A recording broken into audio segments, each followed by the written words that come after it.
Hello everyone. I am your dark narrator here to guide you today.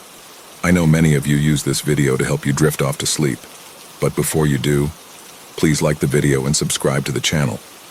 Also drop a comment letting us know where you're from and what time you're watching. Now settle in, get comfortable, and relax. I've been a police officer in Mineral Wells, Texas for going on 5 years now. If you're wondering, Mineral Wells is about 50 miles west of Fort Worth and has a population of about 16,000. The people here are salt-of-the-earth type people, God-fearing, hard-working, and kind. But something has always been a little off about them, almost like they're carrying a secret that no one is supposed to know. Mineral Wells becomes a ghost town, no pun intended, after 7 p.m., and driving the streets at night can be downright creepy, even from the safety of my patrol car. In the 5 years I've been here, I've seen and heard some strange things I don't even believe myself at times. If I hadn't had my own strange experience when I was a child, I'd probably think I was crazy. But I'm not. The things that happen here are sometimes unexplainable, but they are real, and I'd like to relay one of my experiences to you. If you enjoy, perhaps I can tell you more because I have a ton. To understand Mineral Wells, you first have to understand its history. I learned most of this after I visited the local historical society about 6 months after I moved here. Apparently, the town was settled in 1881 by a guy named J.A. Lynch. After Lynch dug the first drinking water well, he claimed that the strange-tasting water cured his rheumatism. Mrs. Lynch claimed that the water had cured her arthritis as well. Mineral-enriched water had prime medicinal value in the 1800s, and soon the word got out about its healing properties. A second well was dug several years later, and then a third. It was out of this third well that a woman with dementia often drank. Guess what happened? Her dementia was miraculously cured. The local children started calling this third well the Crazy Water Well, and eventually the term crazy water was coined for the miraculous water that flowed from the earth. News about this crazy water spread far and wide, and by the early 1900s, Mineral Wells had become the South's greatest health resort, with hundreds of Mineral Wells bathhouses, spas, hotels, and the like. People traveled from all over the country in hopes of experiencing the healing power of the crazy water themselves. As you'd probably imagine, many of these visitors were old or infirm, and many never made it out of town alive. Today, Mineral Wells is a shadow of its former self. While it still has some industry, it operates mainly as a tourism and retirement community. But don't let that fool you. In this town, Faulkner's famous quote holds deeper meaning for those of us who choose to call it our home. The past is never dead. It's not even past. After I had been on force for about a month, I had my first experience with the strangeness of Mineral Wells. We had gotten a frantic 911 call about a dead body. I still remember the address, 200 Hubbard Street, the address of the Baker Hotel. I was working nights at the time, apparently that's where the rookies start, and the call came in about 12:30 a.m. My partner and I were in the area, and it didn't take us very long to get there. When we arrived, the 911 caller was gone, but the body was there, just as described. It turned out to be a young woman. She was splayed out on the red brick steps that led up to the front entrance, her back obviously broken and her head completely smashed. Also, she was totally nude. It was the first dead body I had seen, and it was gruesome. You didn't have to be an expert to determine she had fallen from a great height. I remember looking up to see if there were any balconies that she could have fallen from. There weren't. But there were plenty of windows, and since this was an old hotel, they didn't have the safety features that modern-day hotel windows have. In fact, many of the windows were open. I later learned the Baker Hotel had been shut down in the 70s, but no one would ever admit as to why. We secured the scene and called in the investigative unit. The girl turned out to be 29-year-old Pamela Allen. She had been a resident of Mineral Wells all her life and worked as a manager at a local cafe. On the night in question, Pamela had been out with some girlfriends at a bar that was near the hotel. One of the girls who had been with her told the investigators that they had all been hanging out on the 7th floor of the hotel drinking after the bars closed when they suddenly realized that Pamela was nowhere to be found. They began looking for her and found her clothes in a pile in one of the rooms, next to an open window. That's when they realized that she had fallen and called 911. There were only 2 bits of information they could offer. The first was that Pamela had been overheard saying she needed to go meet Virginia, but none of them knew any friend of hers by that name. The second was that there were rumors in town that she had been having an affair with the owner of the cafe she worked at, but none of them admitted to ever seeing her with him. When I heard all this, it seriously disturbed me. By all accounts, Pamela was a well-adjusted young woman and had no reason to kill herself. Why did she do it? And why did she take all of her clothes off before jumping? After the full investigation, I didn't hear much about the case again. The investigators thought the circumstances were odd, but odd things happened in mineral wells and they had more pressing cases. The case was closed. It wasn't until about 5 months later, as I was poring over manuscripts at the Historical Society's archives, that I came across a passage that made the hair stand up on my neck. Here's what it said. One story involving the Baker Hotel revolves around a woman known as Virginia Brown, a resident at the hotel who was the alleged mistress of T.B. Baker, the owner and builder of the hotel. According to legend, Virginia was upset over the affair and drunkenly plunged to her death after jumping from the 13th floor. Many visitors to the hotel before its closing in 1972 have reported seeing a bloody woman, sometimes wearing a red dress and sometimes nude, roaming the halls after midnight. This freaked me out, and I was about to nope right on out of there. But before I did, I realized there was a reference to another document. It turned out to be the hotel's ledger from the mid-1900s. I searched for Virginia Brown's name and found it. She had been a resident at that time, and there was a notation under the room heading, Room 714. It was then I knew there was something extremely strange going on in Mineral Wells, Texas. But what exactly? I wanted to thank everyone for the interest in my experiences in Mineral Wells, Texas. I'm grateful for the opportunity to share them. Please keep in mind that although all of these various experiences may not fit together logically or chronologically, I think they are all part of a larger puzzle, which I'm still putting together. One day, about 4 months after the incident at Baker Hotel, my partner and I were called to a disturbance at the Veterans Affairs Building on Southeast 6th Avenue. Sometimes we would switch shifts with the day patrol, and this was one of those days. When we arrived, there was a crowd of people outside, most of whom looked visibly shaken. As we approached the door, I understood why. The sounds coming from inside were downright terrifying.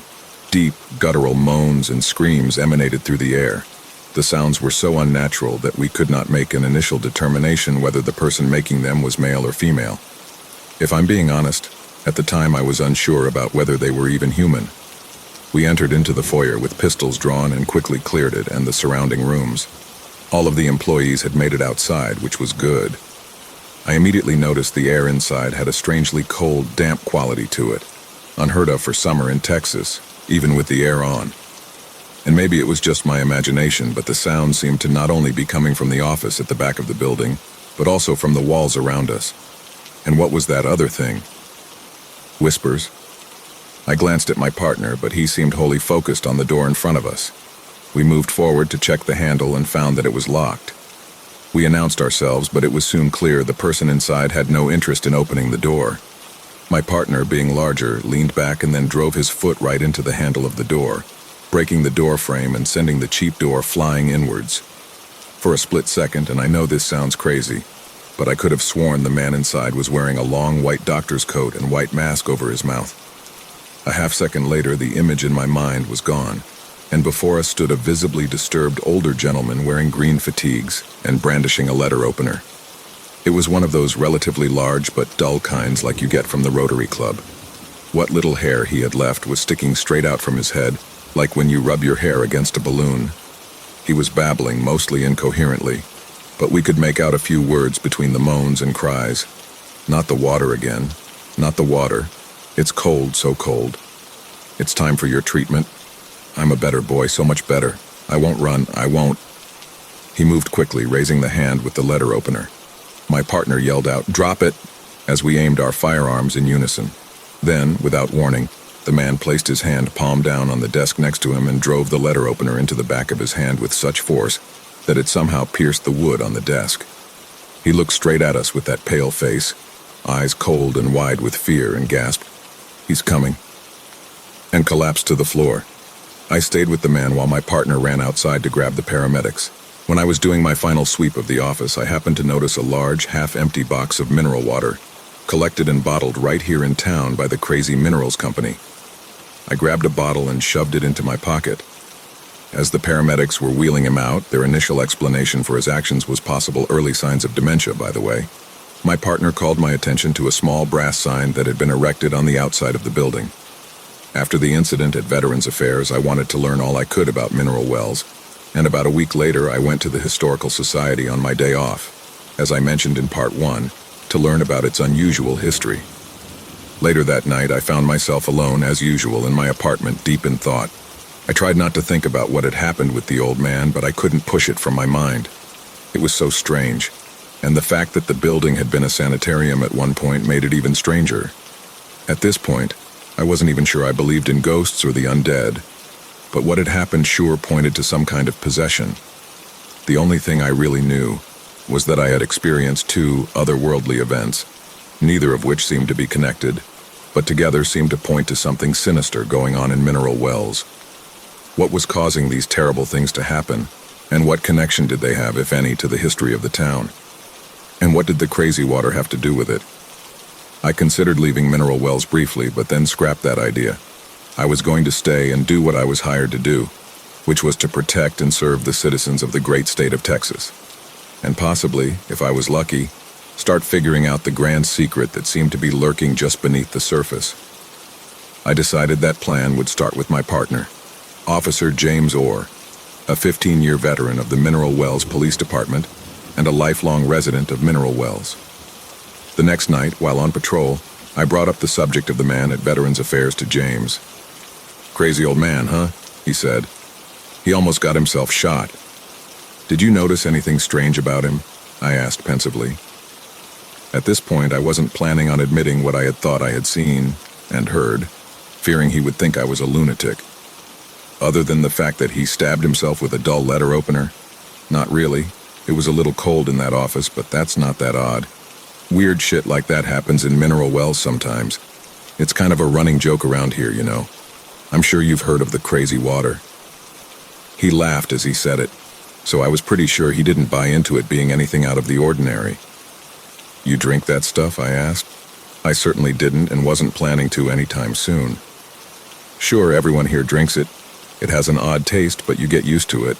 My grandmother's family moved here in the 1920s, believe it or not, to see if the crazy water would cure her mother's, my great-grandmother's, schizophrenia. It was a snake oil salesman's heyday back then. The mineral water was supposed to cure anything and everything, and I know my great-grandmother had to make great sacrifices to get here. I'm not sure whether it worked or not, but she died here sometime after giving birth to my grandmother in 1931. I still have an old picture of her standing in front of one of the crazy water wells. You know, it's funny, and I haven't admitted this to anyone before, so don't think I'm crazy. But several years before you got here, I responded to a strange call involving an old woman who had taken too many of her pills and was worried that she was going to die. Ellie, I think her name was.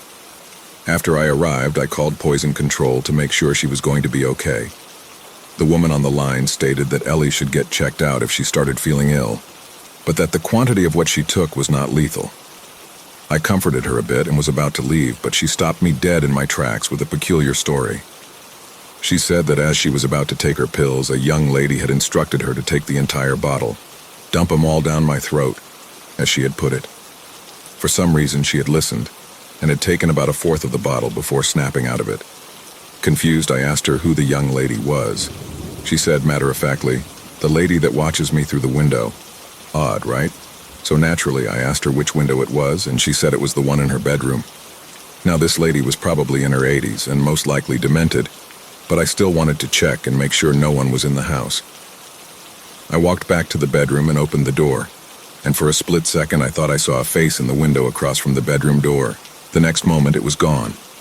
I searched the room, the closet, and the bathroom, but no one was there. Aside from a slightly strange smell, which I attributed to the age of the house and its contents, nothing was amiss. I checked outside. No one to be found. The place was empty except for the owner, and there was no sign that anyone had been inside the home. The craziest thing?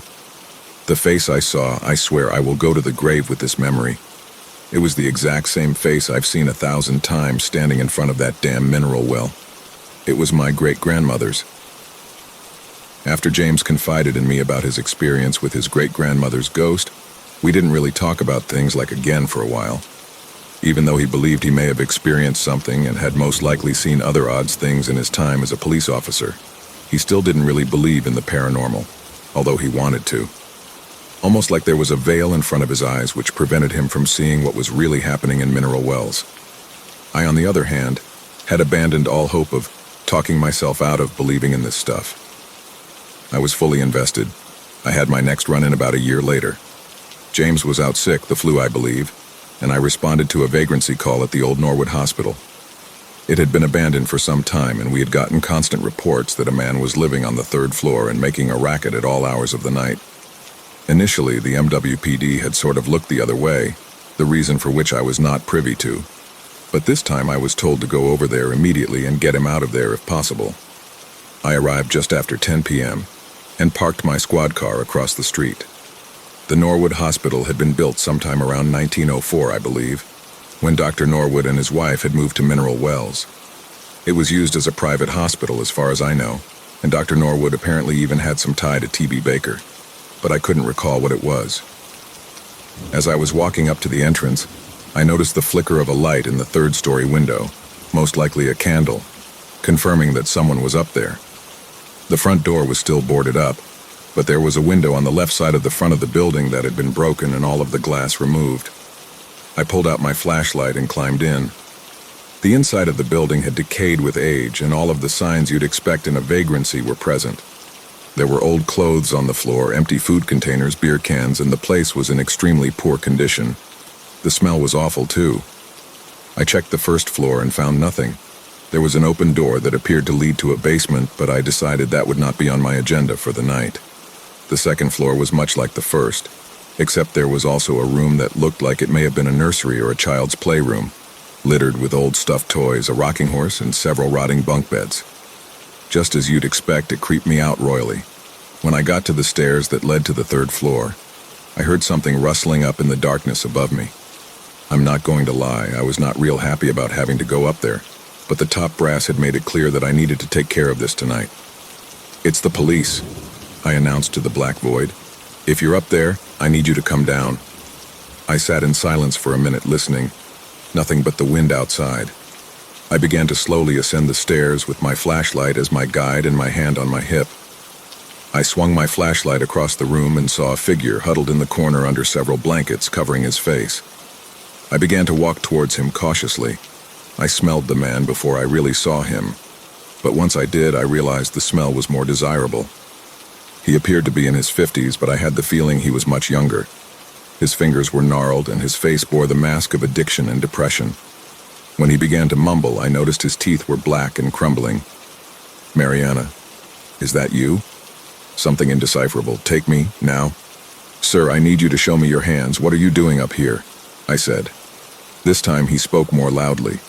"The children. They won't leave me alone. The poor children, they are missing pieces. Are you here to take me? The children are always playing. They are never quiet. They went to meet the doctor. The water didn't help. They always tell me. I never sleep. Are you here to take me?" There had obviously been no children in this building for quite some time, but maybe his encounter with them had been of a different sort. I stood the man up and searched his person, finding $2 in one pocket and a burnt-up piece of tin foil in the other. I checked his fingers, and sure enough, he had the telltale signs of long-term methamphetamine use, burnt fingers and all. Meth had always been a relatively serious problem in Mineral Wells. It's cheap, it can be made with mostly household chemicals, and once they start, they can't escape its grip, often for life. I threatened to arrest him for possession of paraphernalia, but he agreed to tell me where he got the meth from instead. Lyons Park, as the dopeheads called it, a place well known for its drug activity. He didn't have any of it on him, but I did explain to him that he'd be arrested for trespassing. He seemed relieved as I escorted him down the third-floor stairs. Back on the second floor, I noticed something I hadn't before, scrawled in some dark substance on the wall at the bottom of the stairs. The man, Victor was his name, it would turn out, noticed it too and just started quietly sobbing to himself. We exited as quickly as possible. As I drove off toward the station, I recalled that I had seen a light in the third-floor window when I had first arrived. However, there hadn't been any candles, lit or otherwise, when I had gotten up there. I glanced in my rearview window at the old hospital receding in the background, expecting to see only darkness. But instead, the telltale spark of a candle flickered back, the wind in the trees carrying the faint laughter of children. The Norwood Hospital. Circa 1904, before the third floor was added later. The writing on the wall. Several days later, I paid my first visit to Mary Scott. Ms. Scott was known in the community as being a reputable source on mineral wells lore, as well as for her discretion. She had taught at one of the local schools in the 70s and 80s, and had retired to her small but well-kept estate on the south side of town, outside the city limits. James had actually set us up. She had taught him in kindergarten and then again in middle school. The Norwood incident had pushed me into full investigation mode, and I needed some answers. I believed this was as good a start as any. I arrived at her place in mid-afternoon, dressed in plain clothes so as not to attract any attention to myself. Now that I was actively seeking information on paranormal activity in mineral wells, I had to be extra careful. At this point, I wasn't even entirely sure I could trust this woman, but I didn't really have any choice. Her home was a small, cozy brick house tucked several hundred feet off the road. A narrow driveway guided me under the sprawling arms of several mature oaks. There was a small pond off to the side with a weathered dock and several dogs panting about. I knocked on the door and was quickly greeted by a woman who appeared to be in her 60s, considerably shorter than me and just beginning to gray around her temples, with kind eyes and knowing smile.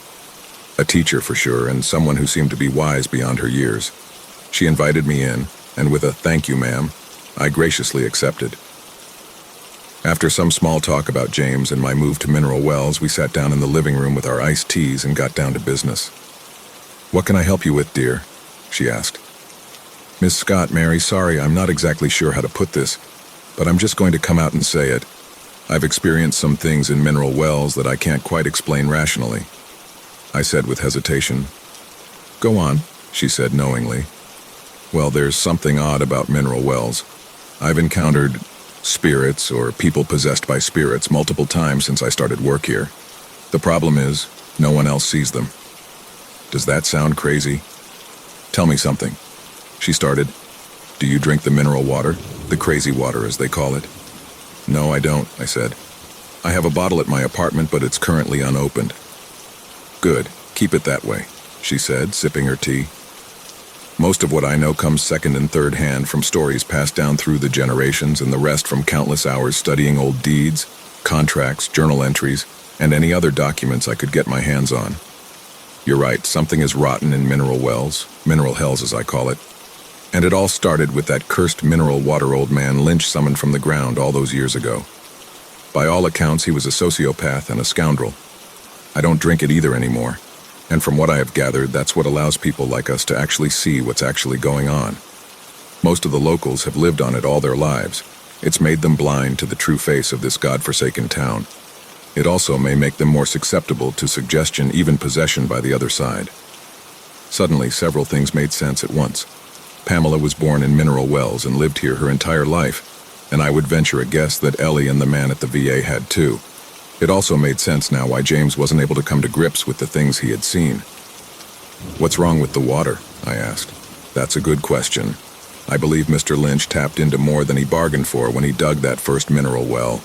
It sparked a chain of events that has somehow caused the dead to remain in mineral wells long after they have passed.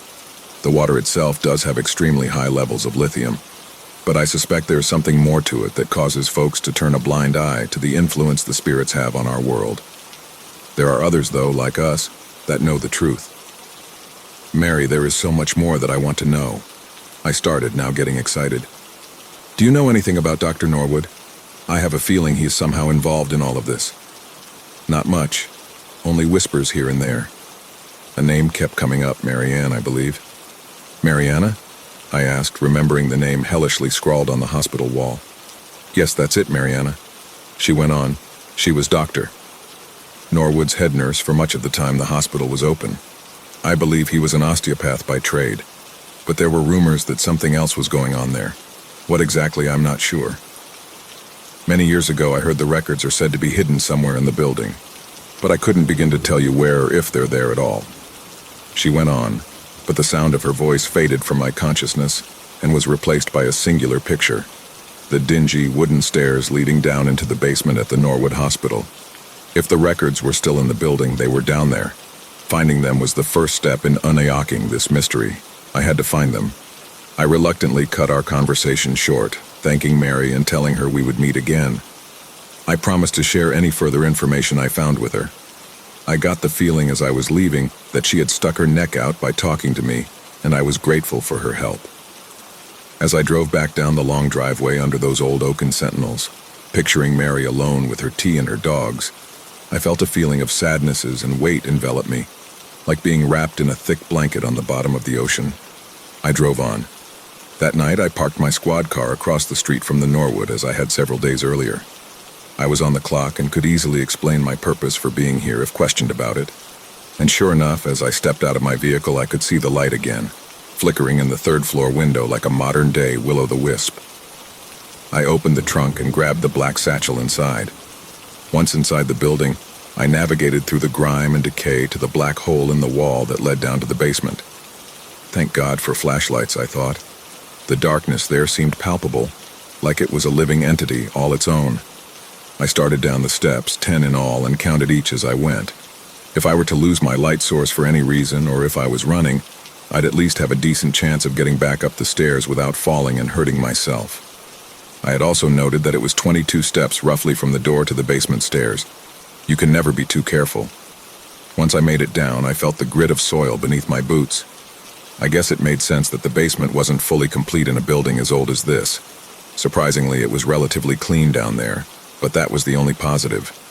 The air was damp and musty and heavy with the weight of the building's history. As I swung my flashlight, the darkness retreated on cue, but grudgingly. Old equipment littered the floor along with some decayed furniture and other furnishings. I didn't see any filing cabinets, though. No papers, folders, nothing. I cursed myself silently for thinking this was a good idea, but pressed on. The second room felt darker than the first somehow. A cabinet had overturned and there were broken vials and bottles littering the ground. I stepped around them and was surprised when there wasn't another door in front of me. Just an old coal stove, flanked on either side by piles of old bricks and some old rafters. The stairs to the basement were in the back of the building, and I knew I hadn't made it back to the front.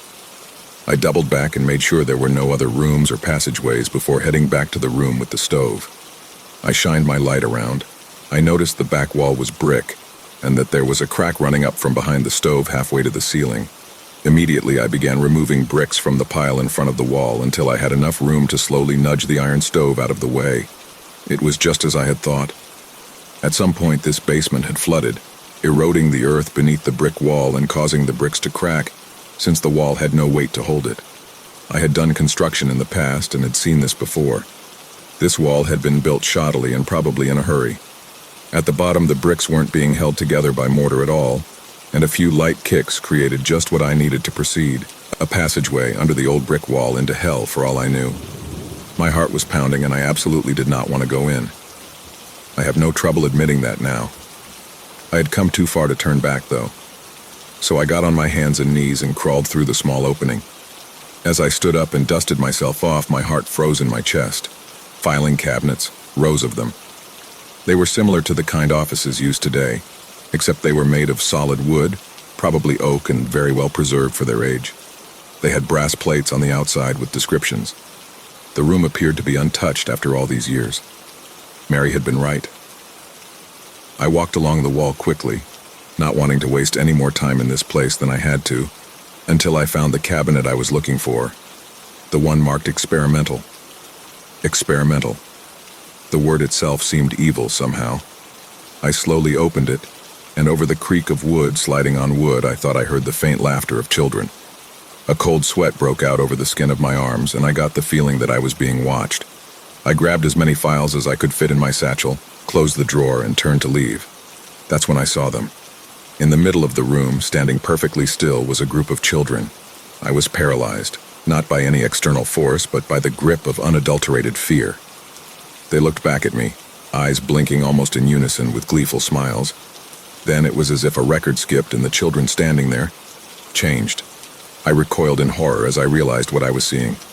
The girl standing in front had 2 blank, scarred holes for her eyes. The younger boy next to her waved, his hand bearing only 2 fingers and a thumb.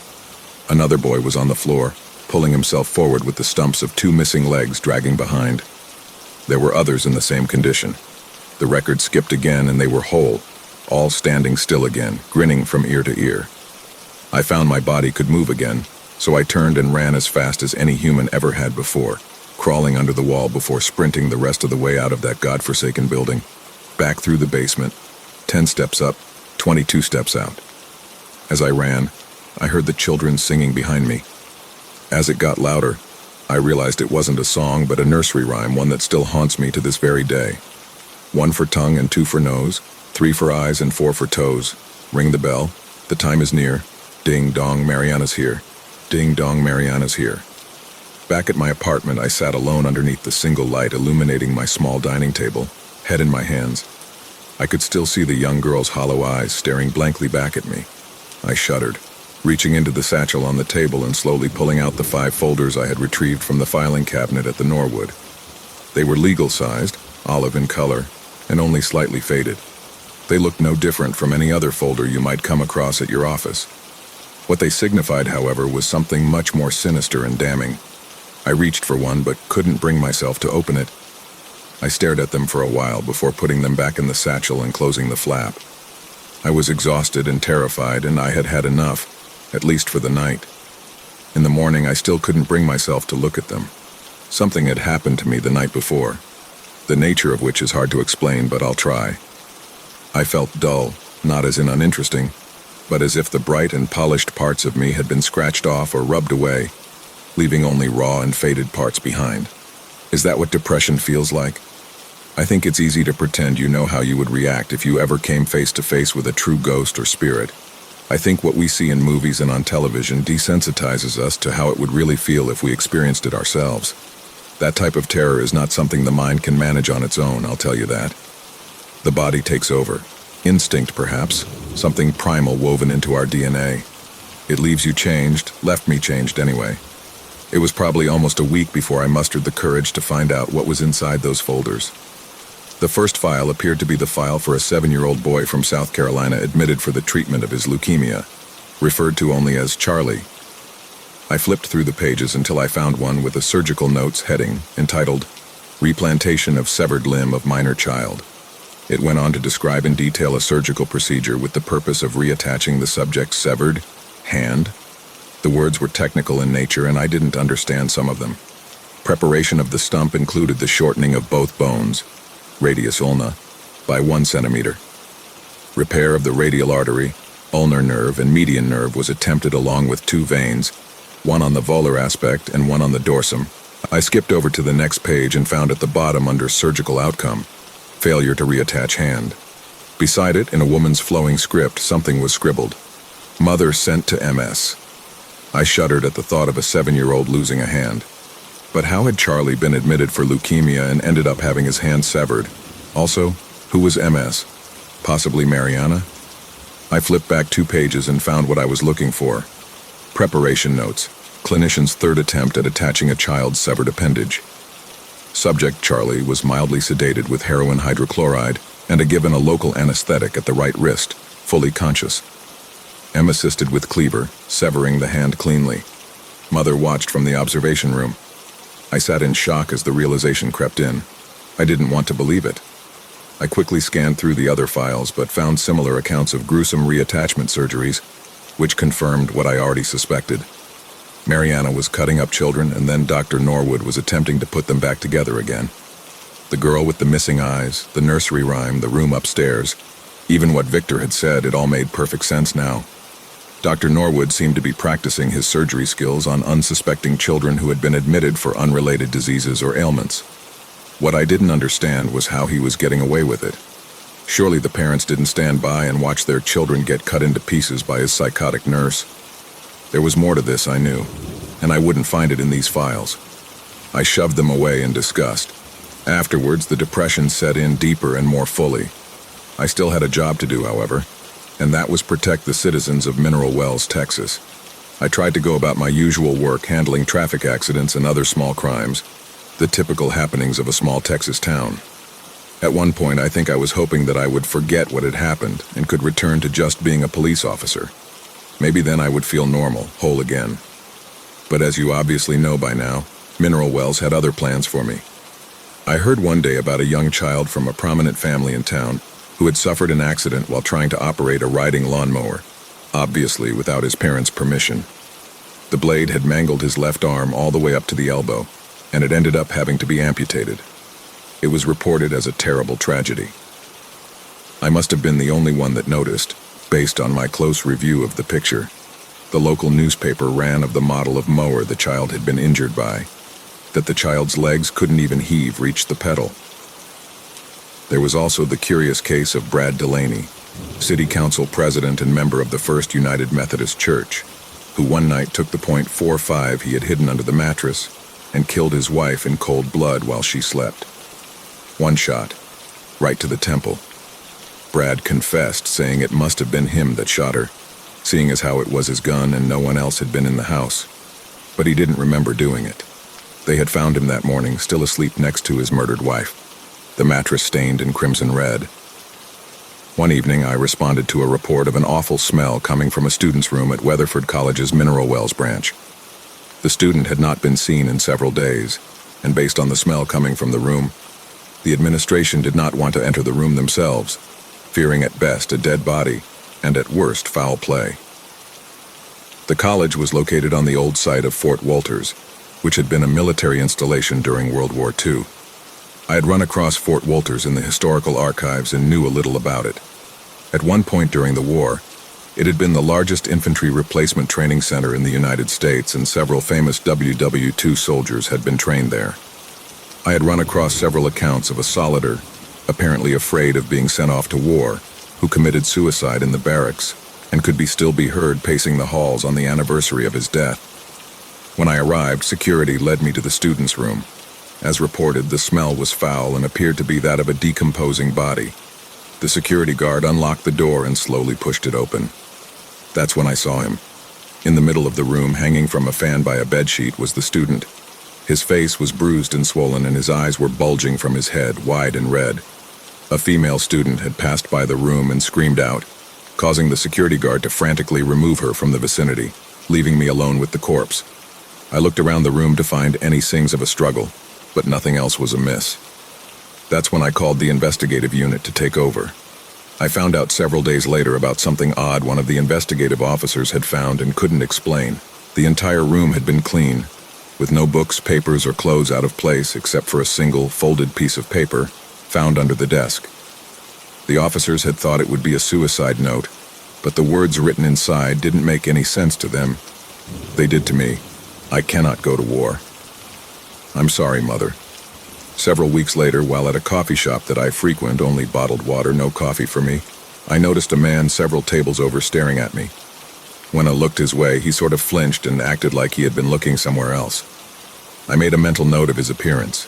60-ish years old, dark-haired, and wearing some kind of uniform. He was holding a cup of coffee, and I could see that his hands were dirty and gnarled from manual labor. Not exactly the type of person who typically frequents a coffee shop. When I got up to leave, I could feel him watching me. Over the next several weeks, I saw the same man 3 more times, always far enough away to maintain his cover, but close enough to see what I was doing. I was pretty sure he was following me by that point, but honestly had no clue as to why. He seemed harmless enough, so I wasn't frightened, just curious.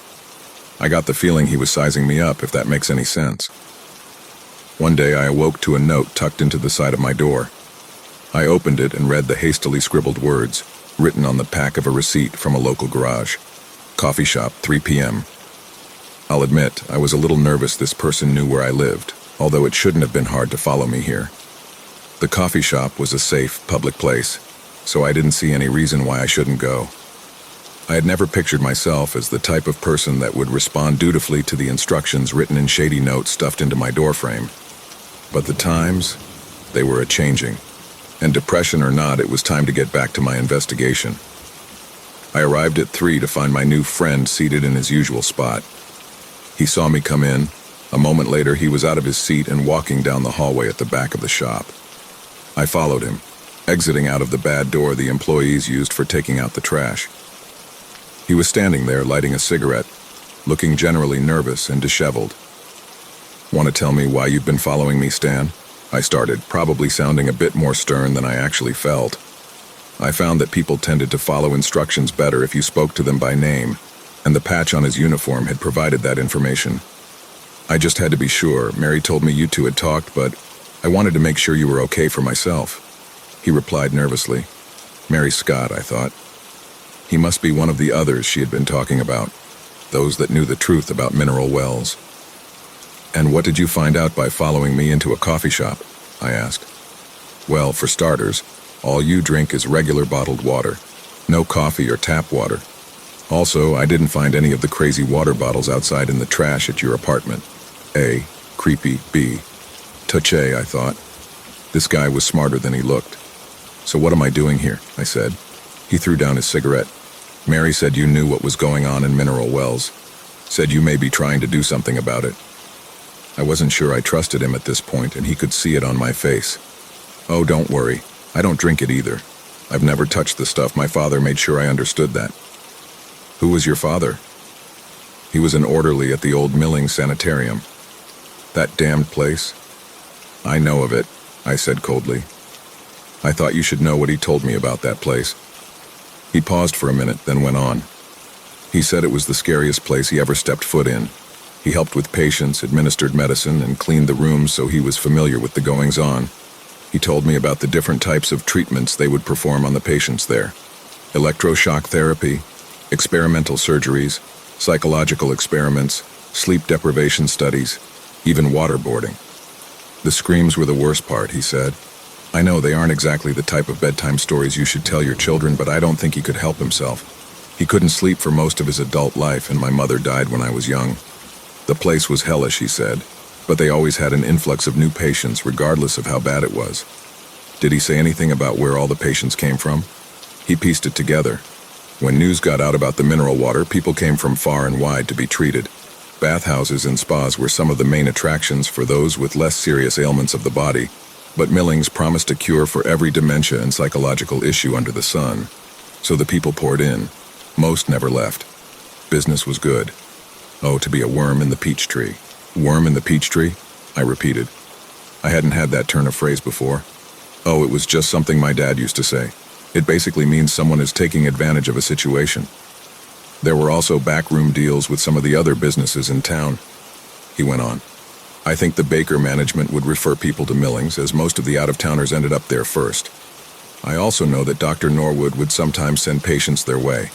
My dad was always the most curious about those patients, he said, because they always seemed to be pretty healthy people, at least when they first got there. They always screamed the loudest. It suddenly got cold and dark where we were standing. I looked up to see the thunderheads rolling in. We'd have some weather tonight. I changed the subject. How do you know Mary, and what is her part in all of this? He looked like he was about to respond, then thought better of it. You'll have to ask her about that one. The bitter, biting rain that began to fall cut off any further conversation between us. Early the next day, after my shift the previous night, I pulled out the files again. I had a hunch about something Stan had said. Plus, the middle of a thunderstorm is always the perfect time to read about sadistic shit. I found Charlie's file and flipped to the page I was looking for. I found the hastily scribbled words again. Mother sent to MS. It wasn't a person, it was a place. Millings Sanitarium. Dr. Norwood had been sending the perfectly healthy parents of the children he was experimenting on to be experimented on themselves. I looked back through the children's files and my other hunch was confirmed. All of the children were from out of town. South Carolina, Georgia, Virginia, Rhode Island, and Tennessee. I finally got it. Imagine this. It's the early 1900s. There's no television, social media, or cell phones. People keep in touch through letters, for Christ's sake. Your child is terminally ill with cancer or some other illness. Or perhaps it's you that's sick, and you've lost all hope. Until you hear about Mineral Wells, Texas, home of the crazy water that heals all that ails you. You'll try anything. You pack up your bags and make the long journey to Texas. Once you're there, you'll try anything, and you're never heard from again. For it to work, the families would need to be from anywhere but Texas. Check. You'd need a network of conspirators to make sure all loose ends were tied up. Check. Dr. Norwood got the children and Millings got the parents or anyone else from the baker who was dealing with a psychological infirmity. If anyone ever tracked you down at Millings, which would be nearly impossible, who would believe your crazy stories? By that time, you'd be so drugged, emotionally scarred, or both, no one would dream of interrupting your treatment. Could law enforcement have been involved as well? The scope of it blew my mind. Think of all of the suffering and death. Think of those poor children. all because of some foul-smelling water, the hope-filled human spirit, and a group of doctors more sadistic than any you could ever imagine. Worms in the peach tree. I stayed in bed for the next 3 days. I had to call in sick to work, which was fine because I very rarely miss my shifts, but I wouldn't have cared either way. I was even deeper within the dullness now, like there was several inches of something between myself and the world. I could barely breathe through it. When I would get up for food or to use the restroom, I felt more like a marionettist pulling the corresponding string for each body part than like myself. I wondered why I was the one paying for all of the suffering that I had discovered. On the 4th day, I willed myself out of bed. I got dressed, put my gear on, and headed out the door. I had somewhere to be. The 20-minute drive to Weatherford, Texas definitely improved my mood a bit. The stark scenery, flat land and trees, is calming sometimes. The Mineral Wells Public Library was closed indefinitely for repairs. Some issue with the contractors who were supposed to fix the roof. So the annual Mineral Wells Day presentation had been moved to Weatherford's Public Library. Our precinct likes its officers to participate in community events as much as possible, and this year it was my turn to attend. The presentation concentrated on the rich history of Mineral Wells and the brave leaders that built it from a one-well town to a booming resort community. The irony did not escape me. J.A. Lynch was the ultimate hero of the day, but I knew otherwise. I sat in the back and listened off and on, but was mostly lost in my own thoughts. When it concluded, I stepped outside to speak briefly to one of the presenters to thank them for their support of our community outreach program. But a familiar face was already speaking to her. It was Mary Scott. I should have known I would see her here. We exchanged glances when she was done, and a moment later she walked over to me and spoke. "You look like hell, dear," she said matter-of-factly. Oh, the honesty of Southern women. She could obviously tell something was wrong. "Appreciate that," I joked. A little levity never hurt anyone. "Mary, I found the files in the basement at the hospital. Dr. Norwood and his nurse were performing experiments on young children and sending the parents over to Milling Sanitarium to get rid of the witnesses." Mary looked at me intently. "I know," she said. A dagger shoved into my gut wouldn't have done any more damage than her words had. So I had risked my life and sanity in that basement for... what? Some sick game she was playing. She looked around to see if anyone was listening, then motioned for me to follow her around the corner of the building. I had a mind to walk off, but followed against my better judgment. Only half of me hoped you'd find them. The other half, well, I'm sorry I didn't tell you. I had my reasons. There are... She paused, trying to find the right word. Consequences for talking about the events of Mineral Wells past, from the living and the dead. Remember how I said I no longer drank the mineral water? Well, I did for many years of my life, which makes me vulnerable. She stopped and pulled up the sleeve on the shirt she was wearing. I saw 2 long, lengthwise cuts that went from her wrist almost to her elbow, almost healed. They were just deep enough to bleed and scar, but not deep enough to hit any major veins. I did them myself, 2 days after our conversation, but I don't remember doing it. A warning, I suppose. "From whom?" I said, feeling the guilt rising inside me. I had gone from being angry at her to feeling sorry for her that quickly. My emotions were very unstable as of late. She hesitated briefly like Stan had, then continued. "Did those files mention Dr. Norwood's nurse?" "Mariana," I answered. "She was my grandmother." The realization hit me like a bombshell. No wonder she didn't want to tell me. It also explained how she knew about the files and everything else. She went on. "She came to Mineral Wells in 1910 seeking treatment for her mental disorder. I'm not sure exactly what it was, but my mother said she heard voices. Mariana was only 24 then. I guess Dr. Norwood thought he could use her. She had my mother at least 6 years later." She paused again. "I'm sorry, Mary. You don't have to tell me all this. It's too dangerous." My voice cracked. "Yes, I do. It's time the truth came out. Growing up, you always think your parents are perfect. After you get a little older, you start to notice things about them. My mother was missing several fingers on her right and left hands. They had operated on her when she was a child, I found out later. She had other scars, too." She was starting to cry. "By her own mother?" I asked, incredulous. "Yes, which is how I know the same could happen to me. I saw my grandmother in my dreams the night I got these scars. I heard the bell, which meant it was time for one of the children to go with Mariana. It was my turn." She was now sobbing. I put my arms around her. The past is never dead, I thought. She wiped her eyes. Why my mother named me after her, I'll never understand, but perhaps she didn't either. She pulled away, then turned back around. Oh, there's one last thing. I tried to tell you this the last time we spoke. You need to go see Madame Teresa. She's here in Weatherford and does psychic readings. Pay no mind to the surface of what you see. That's only for the tourists. Teresa is an old soul. She should be able to help you. I almost balked, but thought better of it. If I had seen and heard the dead with my own eyes and ears, it wasn't a huge leap to believe that someone else could speak to them. Thank you, I'll do it. I agreed. I hope she can help you the rest of the way. I have given you all I can. She looked like she meant it. It wasn't hard to find Miss Teresa. She was, after all, the only local business with a sign that bore the image of two hands holding a crystal ball, even if she was located several miles from the city limits. I still had my doubts, but I had no other option at this point. The small shop had seen better days. The carpet was purple and faded, and beads and other baubles hung from the low ceiling, haphazardly.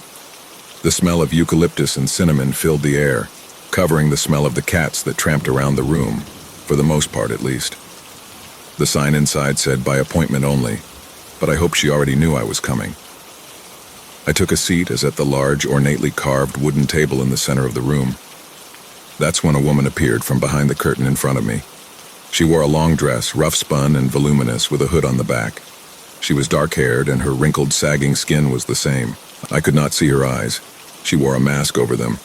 But instead of eye holes, the mask was solid, with eyes finely painted in their correct places.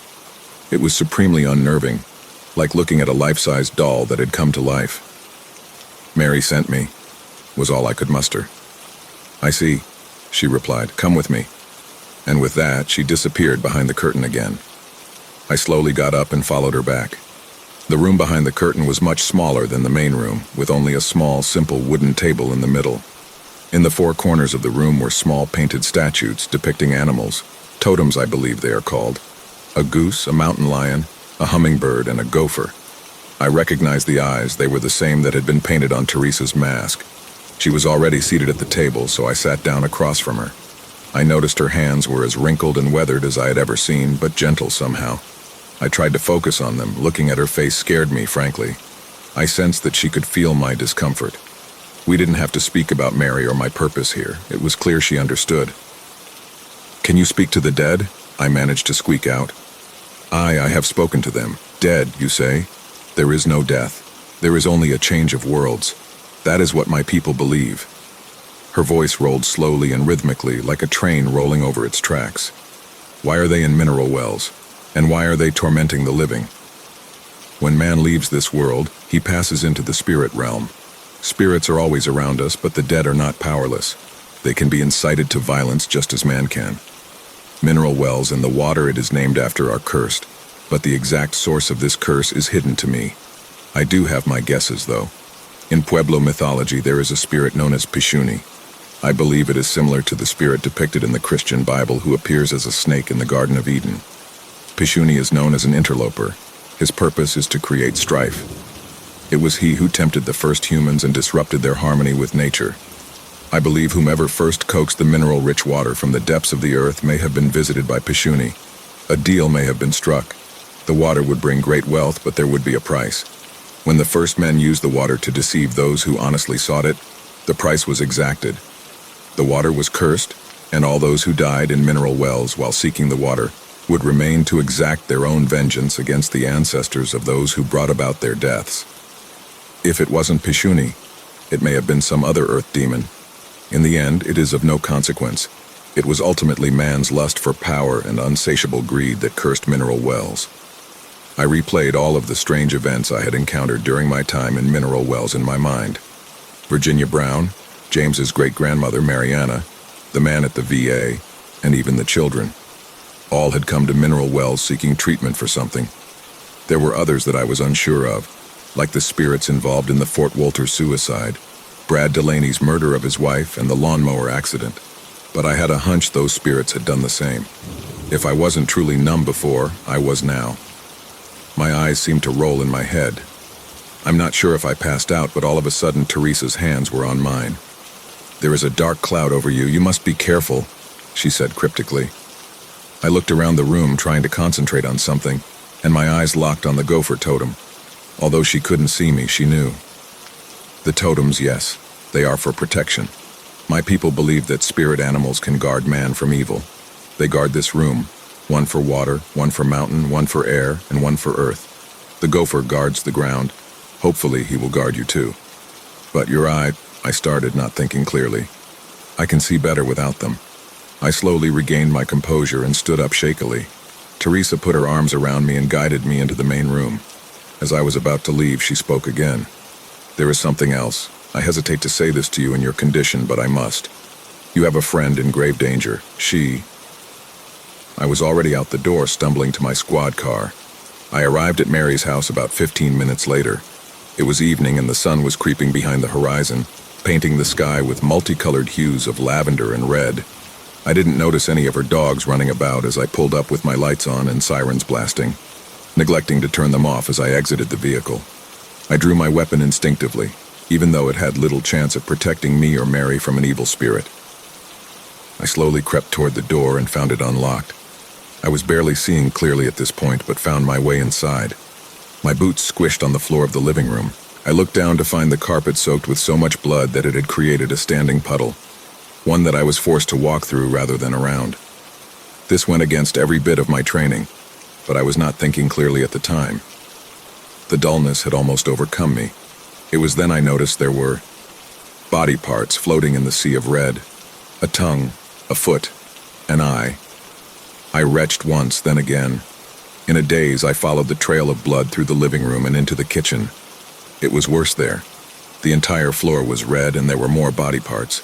Pieces of flesh and bone may be more accurate. It was hard to make out anything among the gore. The smell of death permeated the air. Or was that only my fear? Through my tears, I found my way through the kitchen and around the small island in the center. It was there I found Mary, or what was left of her, slumped against the far cabinets. Her face wasn't hers anymore. It seemed to me like some professionally done movie prop. Her nose had been sliced cleanly off and there were 2 bloody holes where her eyes had been. I wished I had Teresa's mask to cover them up. Maybe then she could see again like Teresa. The truth finally sank in. This was all my fault. I had dragged Mary into this, and she had lost her life helping me. I had killed her. My knees collapsed and I sank into the grime. My hand landed on something cold and slippery that appeared to have fallen from Mary's hand. A large kitchen cleaver. They found me, covered in gore and vomit, right where I had collapsed. The neighbors had gotten tired of the constantly blaring sirens and called the police. James was there, along with several other officers. Jesus Christ, man, it's a bloodbath in here. What happened?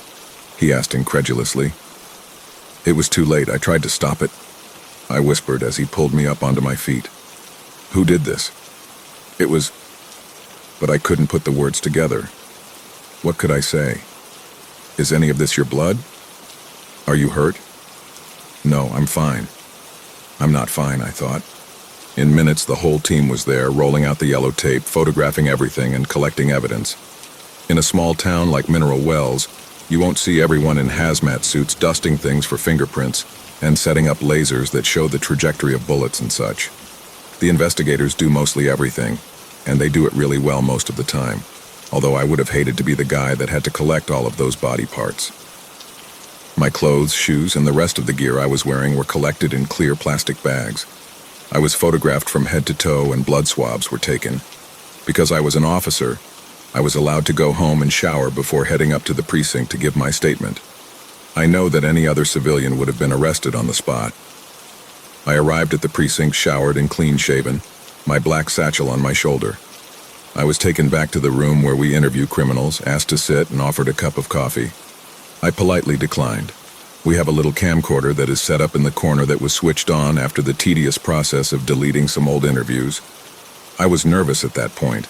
Shouldn't I be meeting with a superior to simply give my statement? Instead, I was read my Miranda rights. I decided to decline my right to have an attorney present while I was questioned. I had nothing to hide. Looking back now, I realize that was my first mistake. But considering the almost catatonic emotional state I had been in for some time, logic and reason had deserted me, and the fire inside me, the one inside all of us that urges us to fight at all costs, had been all but extinguished. I told my story from beginning to end. The possessions, the experiments, and even what Teresa said. All of it. It had to come out. I showed them the files as proof. I pleaded with my fellow officers to stop drinking the water and to start looking into the strange occurrences in mineral wells. I begged them to help me shut down the company bottling and shipping this cursed water across the country. They played along, maybe just to keep me talking, but the looks I got when I explained Mary had mutilated herself, well, let's just say they weren't friendly. I'm sure you can imagine how it went. Why were you at her home that night? A psychic told me she was in danger. Officer rolls eyes and scoffs. Sure, buddy, we believe you. Now tell us about these ghosts you saw again. Afterwards, I was placed on temporary leave and taken to a holding cell. The next several weeks were a blur. I was placed under official arrest soon after my interview and held without bond. Can you blame them? It was a gruesome scene. I was covered in blood. It appeared as if I had handled the murder weapon, and hell, she was cut into pieces for Christ's sake. The medical examiner stated that no human would have been able to survive long enough to do that to themselves without bleeding out. Plus, even if she could have, why would Mary have done this to herself? It made no sense. I learned later that my arrest was never reported, but I wasn't surprised. Can you imagine how local cop arrested for mutilation of retired teacher would have gone over in the local paper? The MWPD would have had to deal with a shitstorm the likes of which they had never experienced before. Controversies like that don't go away very easily, if ever, in small towns like Mineral Wells. Luckily, the grand jury was meeting that month, so I didn't have long to wait. My case was fast-tracked and quickly presented. To no one's surprise, the grand jury returned a true bill. I was indicted for murder under Texas Penal Code 19.02. It can carry up to life in prison. As you can imagine, getting indicted for murder for a crime you didn't commit is a crushing feeling. What's worse is that I knew I had no chance to convince anyone that I was innocent. The MWPD had the files, which didn't really prove anything anyway, but I knew they would never see the light of day again. Even if Stan and Teresa could have come forward with some other credible evidence, there is no way they would be believed. The veil would prevent it. So I sat alone in my cell, mostly crying, often sleeping, receding deeper into the dullness, pretending this was all a dream.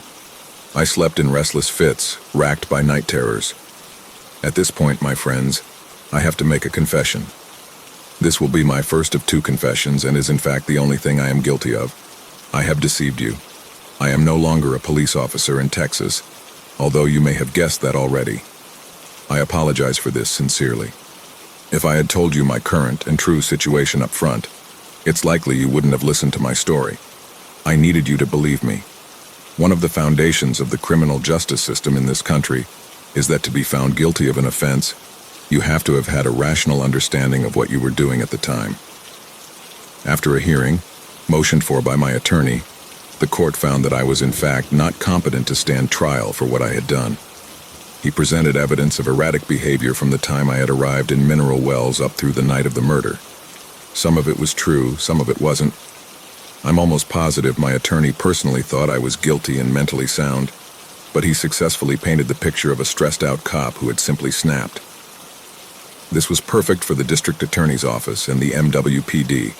There would be no public trial. No one would find out about the psychopathic officer who cut an innocent woman into pieces. Texas, like other states, provides for a different type of punishment for people who fall into this category, which brings me to my second confession. I am currently confined in a secure mental facility serving a 40-year term of commitment for a crime I did not commit. I only have access to my phone every couple of days and at certain times, which is why I've had to break up these posts into multiple parts. You may be surprised I have access to it at all, but you shouldn't be. Inmates smuggling cell phones into prison is an enormous problem in today's justice system. The problem is, the guards are all in on it. They make a little money by helping the inmate or looking the other way, and of course deny everything if the inmate is caught. It hadn't taken much money to bribe my orderly into letting me use mine on occasion. I had plenty saved, considering I was single, had no social life, and never ate or drank out. I was able to contact Stan through his garage and have him deliver the money for me. He got a small cut too. Human greed, right? I'm also sorry that this may not have ended how you hoped. I think Hollywood movies have conditioned us to believe conflicts always resolve tidily, often to the benefit of the protagonists. If you just believe, or strive hard enough, or fight long enough, you'll win. They have to, or otherwise people wouldn't continue to watch them. That's a good thing for the most part. There will be no happy ending here. Unfortunately, life isn't always like that. It's dark, gruesome, and unfair more often than we'd like to admit. And we have to live with the scars. There will be no justice for Mary, those children, or any of the victims in Mineral Wells, Texas. There will certainly be no justice for me. I fell victim to something even more sinister than the curse. Hope. The idea that we can change things. That we can make the wrong right again. I was wrong about the nature of the world, and it cost me everything. One previous commenter described the hopelessness and despair the parents must have felt when they were sent to Milling Sanitarium after watching their children scream in agony on that operating table. That's the feeling that haunts me now. The meds I am administered every day at 9 and 3 help some. I'm numb mostly, and I can sleep. I wouldn't have been able to live with the night terrors. Shudder. Thankfully, the dullness has mostly faded away. I see it's time for me to go. I must leave you, dear reader, this time for good. It's time for one of my treatments. Yes, I have those too. Some traditional and some experimental. But they will have to be tales for another day. I've actually gotten used to the screams here, even though they echo in my dreams.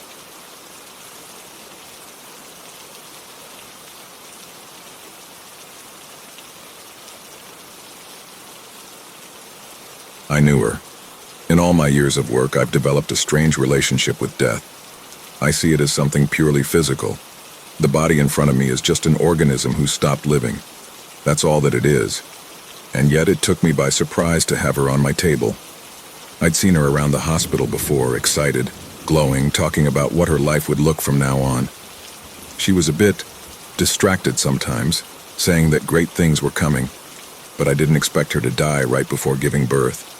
She was found drowned in her own home, with writings on her wrists and on the back of her neck, and she'd been laying in her bathtub for days before her neighbor found her. She had no husband, no relatives. They expected me to rule it as a suicide. I didn't believe that, since it made no sense. Why would she kill herself right before giving birth? Right before becoming a mother, a thing she'd been so excited about. I'd been called in the middle of the night to work on her. They said her body was already in a pretty fragile state, and I needed to be precise and fast before they could wrap this tragedy up. I won't weight you down with all the gory details. I'll just go over the process really fast, so that you'll get an idea of what I do. First came some of the paperwork and observations, along with the external examination and photographs. I didn't notice anything besides the obvious signs of drowning and damage done by the 3 days spent in the bathtub. Although, if I'm being honest, but that might have been just me, I thought that the skin surrounding the writing, wrists, neck, was lighter than the rest and harder. Next came the internal examination. I'd been plagued by a wave of sadness, not wanting to move on with the procedure, but I tensed up and kept on working. Again, the usual signs of drowning. I froze with the instruments in hand. I was the only one in the morgue, or at least the only one alive, and it might have been the lack of sleep or the general eerie atmosphere that was making me feel unsure of what I was seeing. There was no earthly way she could have made those carvings on her ribs, tiny carvings of the same symbols. My throat was dry, which made me feel like I was choking on air, and suddenly the collar of my scrub felt too tight for me. It wasn't my imagination. Her ribs were covered in these carvings. Could it be some bone-eating bacteria? I knew it was pointless to even ask that question, because I knew it wasn't. I took out my phone to take a close-up of the ribs. I know that wasn't too professional, but I had no choice. The moment I took the picture, something clattered in the distance. I looked up to the door to the hallway. No one should be here. I took a sharp breath and carefully put my gloves back on, feeling the blood slowly drain from my face as I worked my way down to her amniotic sac. I was expecting to see something that would make my skin crawl, and I knew that no matter how hard I braced myself, it would still hit me hard. When I opened it, it was empty. There were no signs of a fetus. It was as if it had just disappeared, leaving her placenta and the umbilical cord behind intact. There was no baby there. I stepped back from her and took off my gloves. I rubbed my eyes. That had to be impossible. Her tummy had been perfectly round, and I'm pretty sure there would have been signs if she'd given birth before or after dying. It was inhumane, unnatural. Everything indicating a pregnancy existed, all except for the baby. I carefully closed her up, trying not to think about the missing baby and the symbols, then filled the report. I wrote suicide on it. I wasn't 100% sure of that. I didn't need to be. They'd been clear with the instructions. Just get it done. Fast. I creaked the door open and peered into the hallway. The clattering had come from the supply room, and I hadn't heard the door open or close, so what had done it was still there. I approached it slowly, holding my breath as if I were afraid to make a sound. I placed my hand on the doorknob and twisted. Click, it was locked. On the inside, I knocked. "Hey," I whispered. "Is anyone there?" What followed was an unusual sound, something like someone sucking the air through their teeth. I looked back to the hallway, ending with the morgue. The door was swinging open. I couldn't remember if I'd closed it or not, and I didn't want to. I decided my job was finished there. I closed up and got into my car, then drove home in silence. I live alone, so me coming home at 3 a.m. would not disturb anyone. After doing my night routine and going to bed, I found myself twisting and turning. Strange dreams pressing onto me, like the ones you have when you have a fever. I thought I heard a cry at one point, until I realized it had been my own. I opened my eyes after what seemed like minutes to discover it was a little over 6 a.m. In the soft glow of the morning, my window had fogged up a bit, and I couldn't help but stare, perplexed, at the fresh print of a child's hand on inside of the glass.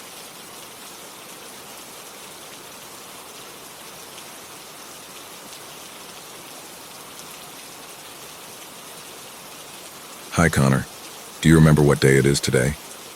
That's the first message I get as soon as I walk out of the office. The number isn't in my contacts, but it knows my name somehow. I ask who it is. It's Jane. Remember me? The name alone sends a chill down my spine. But it can't be that Jane. I text back asking which one. As I'm entering the cab heading home, my phone buzzes again. It's the one you loved so dearly, dummy. The one you haven't spoken to in a long, long time. Can it be a prank? How would anyone even know about Jane? That was ages ago. I decide not to respond, hoping the sender will lose interest. But the phone buzzes again. That's very rude of you, making me wait. Remember when you said you were going to leave your wife? My heart skips a beat. I type back furiously, demanding to know who this really is and what they want. The real Jane died almost 20 years ago. All I want is for you to tell me what day it is today. That's it. If you don't, I'll ring the doorbell in front of me and have a nice little chat with your wife. Is this a joke? I reply. Try me, Connor. You have 5 minutes. Then an image pops up on the chat. I open it to see a photo of my front yard. Near the bottom of the picture, a thin, gloved hand holds what looks like a gun. I'm close enough to hear her if she gets a call. If she panics or I hear a siren, she's dead. I glance out the cab window. There are still maybe 20 minutes until I get home. Damn it, I respond, explaining I'll cooperate and there's no need to escalate things. What is this person talking about? If it's Jane's stolen identity, maybe it's about the day we met. Jane and I met at the Hilton during a work event. Back then, I still had a long dark hair that touched my neck. A young, ambitious sales manager. She was an even younger accountant. Married for 3 years at the time, I found something intoxicating in her shy laugh.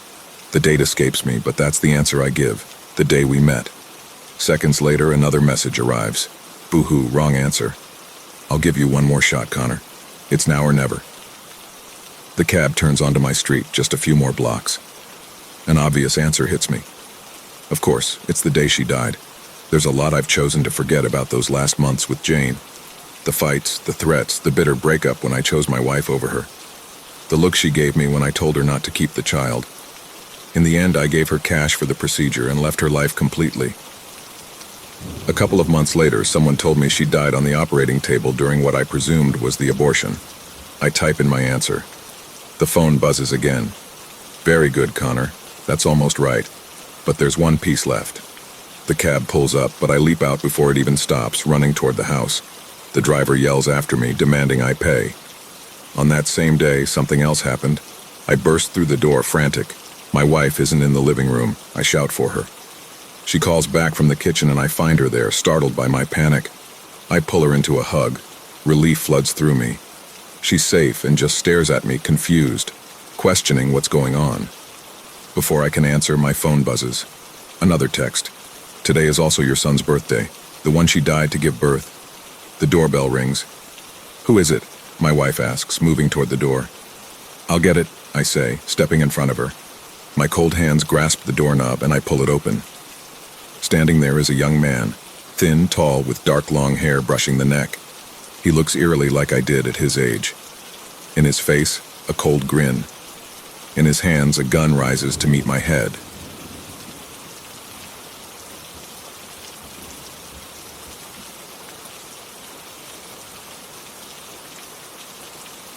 It was the first time my work had sent me so far from home and my first time entirely on my own. I like what I do. I think I'm good at it. Sometimes, though, this feeling comes over me and I realize I'm not anywhere near grown up enough for it. Like when I was a kid and my parents left me in charge of my sister. And I slowly worked out that if something went wrong, it was all on me to fix it. I hate that feeling. I hate it like bad breath or a stomach bug or the way my back gets worse every year. It wasn't on me yet, but I could feel the anxious tension run its fingers through my hair. So despite myself, I made my way downstairs in need of a distraction. To my credit, I found one. She was the only other person there. I lingered outside. I looked for anyone else. I couldn't shake this neurotic thought that the whole bar was hers and that I'd be imposing by going inside. Still, it had been a long day. I wanted to forget that phone call I was going to have to make tomorrow morning. The one where I'd try and sound optimistic as I told my boss I'd made no progress, and cringe when he told me that was fine and to do my best. Do your best is what you say when you expect someone to fail. That looming death sentence was enough to get me through the door. To my surprise, I took the seat next to her. When a man says he would do anything for a woman, what he normally means is that he'd fight a dragon or save her from terrorists, something like that. He doesn't mean the hard things, like remembering her sister's birthday or telling her that he sometimes feels inadequate, and that's why he doesn't like to go on nice dates. But when I looked over at her, caught her eyes on me as she toyed with her glass, I thought I really would have done anything for her just for that moment. So I did. I asked her a question. "Any good?" I said, and I eyed the cocktail that reminded me of somewhere far away and warm. "What?" she asked. She looked at me like scenery out a car window on a long drive. "Your drink," I said again. "Is it any good?" "Oh, not really, no." "I think I'll have one then," I said. "I'd love something mediocre tonight." She raised an eyebrow at me. "And you're hoping that's the mood I'm in too," she said. But before I could find it in me to be embarrassed, she gave me the ghost of a flirtatious smile. Or maybe I only thought I saw it passing out of sight. 7 o'clock on a Tuesday here, dressed like that, I said. Seemed like a given you would be. Then she really did smile at me, and when I took my drink and did my damnedest to look unimpressed by it, there was something in her eyes that made my heart hammer. I don't remember exactly when we left the bar, but it was late, just on the edge of irresponsible. She held my hand and made it wet with the spilled cocktail she'd tried to wipe off the bar top. The look she gave me was an animal kind of hungry, and I realized I had found more than a distraction. We were in the lobby, drifting for a few long moments. It smelled like liquor and ozone. She was there in front of me, and I saw the whole cosmos in the lines and angles of her face for an instant. Then she was pulling me on towards the elevator. Sometimes I catch her doing dishes or smiling while she sleeps, and my mind stops and I'm there again. I asked what her room was. She told me this wasn't her hotel. My train of thought took that turn a bit too hard and wobbled. Its destination had been clear for the last hour, but now it was hazed. Ambiguous. The wheels tried and failed to turn.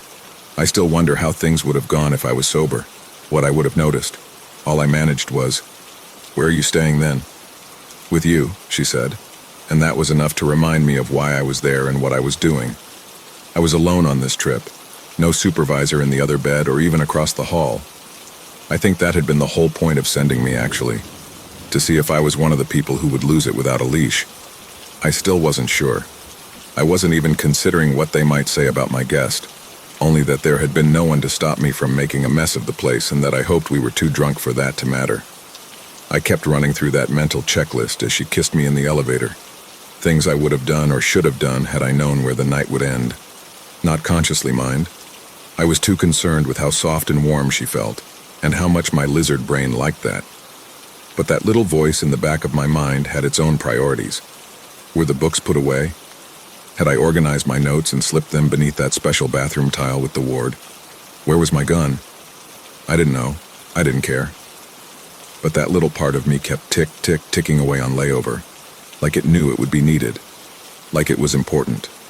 When the elevator door opened, I had to pry her off me for fear of some poor custodian or late returning guest seeing her on the verge of consuming me. Even like that, I wasn't beyond embarrassment, thank God. She stared at me, blank, for a long moment, and then I tumbled after her as she led me to my room. I remember being thankful she knew it without needing to tell her. I fished in my pockets for the key, fumbling and desperate all the more for how long it was taking. I hated to delay, but a part of me relished how palpable her excitement was. Anticipation. I could feel it, really, physically feel it building on the nape of my neck somehow. I almost thought she was touching me, but it kept growing. So damn intense, so forceful, like an ice pick. She just stood there, watching. I began to grit my teeth. My fingers strained for purchase on the key, still damp enough to get in my way, enough to make me feel like I was going to snap under that pressure on my neck, and then suddenly I was in, out of that hallway amid the familiar debris of my life, and I could breathe again. I fell onto the bed, panting. I felt like I wanted to cry with relief. I was so exhausted, so confused, so out of my depth. What had just happened? I hadn't heard her come in after me, but then I felt her fingers run through my hair and her nails graze my scalp. It was electric, and for a moment my aching left me. But there was still that feeling, the anticipation. I'd had too much of it. I was bloated and sick. I couldn't handle whatever was next, good or ill. She could, though. I could hear her behind me, back and forth, watching. There was that little voice again. Where are your books? Where are your notes? Where is your gun? Where is your gun? Where is your gun? The room was silent. I lay there unmoving and forced myself to breathe. Do you ever wonder what it must feel like for mice that are caught in those glue traps? I do. All the time. I was the mouse. I'd been lured in by the scent of something I thought I liked, and now I lay there, trapped, able to do nothing but shit and scream and gnaw at my limbs until I was crushed under a boot and tossed in a bag. I could feel her lining up, checking her aim, making sure I was where she wanted. The anticipation. Every millisecond was a lifetime, drawing on and on and on, and I couldn't even bring myself to look, to see what ungodly fate awaited me. Then I knew. I understood. It wasn't a raised boot, it was a poised fork. I could feel its teeth on my neck, skewering me. She was excited about this. She was just as excited as I had been, 1,000 times more. She was hungry. She was so fucking hungry because she had come such a long way, made such a long fucking drive just to come here and sow this. To eat me. To drop me into her mouth and splinter my femurs between her teeth and burst my organs like ravioli. Not scenery out the window, I was a pit stop. Something to tide her over before she kept on her way. I couldn't move. I was red in the face, shaking so badly in my efforts not to scream out. I could feel her, the teeth wringing her open mouths, the 1,000 roving hands she used to hold me down, her great slithering shape tense as she prepared to swallow me whole. I was the mouse. I was dead. I was breaking into pieces. I was... Food! I jumped like a spring and spun round, hysteric, ready to wail in the face of oblivion hunger. She hardly even noticed me, and when I watched her bite into a half-eaten burger, I fled to the bathroom. I vomited up blood and bile and cried silent tears as my throat burned. I sat stooped there like that over the toilet for an age, and then I felt her over me again. I cried harder. She knelt next to me, ran a hand soft and concerned down my back. She cooed and held me as I emptied my stomach and then my bladder. I couldn't feel the hunger, though I knew it was still there somewhere, hidden. There was just concern, empathy, affection. You poor thing, she said. She ran her fingers through my hair. I should never have let you drink so much. I bet you feel like shit right now. I nodded, defeated, and spent the night there with her in the bathroom until my stomach was empty and she showered me and put me to sleep. We've been married for 15 years now. We have 2 kids, a nice house near Albany.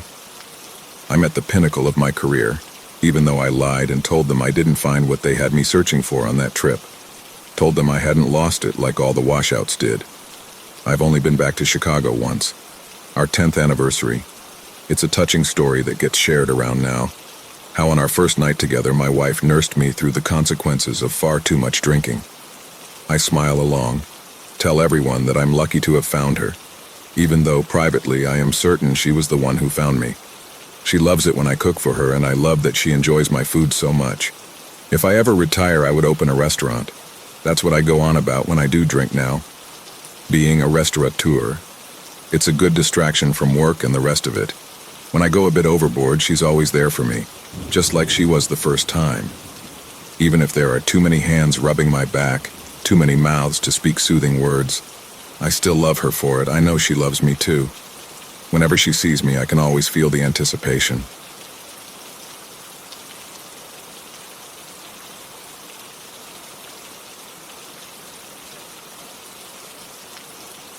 And awful things have seen me. The world that you see is only an infinitesimally small piece of reality's canvas, the surface level. The surface is, in a way, a facade. Beneath it, there lurk hidden horrors that humans weren't ever meant to see. I learnt of this hidden world when I woke from 13 days of sleep. At first, I thought I might be suffering from cognitive decline, but the hospital gave me a clean bill of health. Besides, my friend saw something too. To secure this world record, I studied the approach of a UK hypnotist, Peter Powers, who achieved 8 consecutive days of hypnotic sleep. Following several failed attempts, I managed to surpass his feat by quite a sizable margin.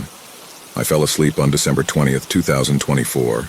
Then I woke in a brand new year on the misty, wintry afternoon of January 2nd, 2025. I fell asleep. I woke up.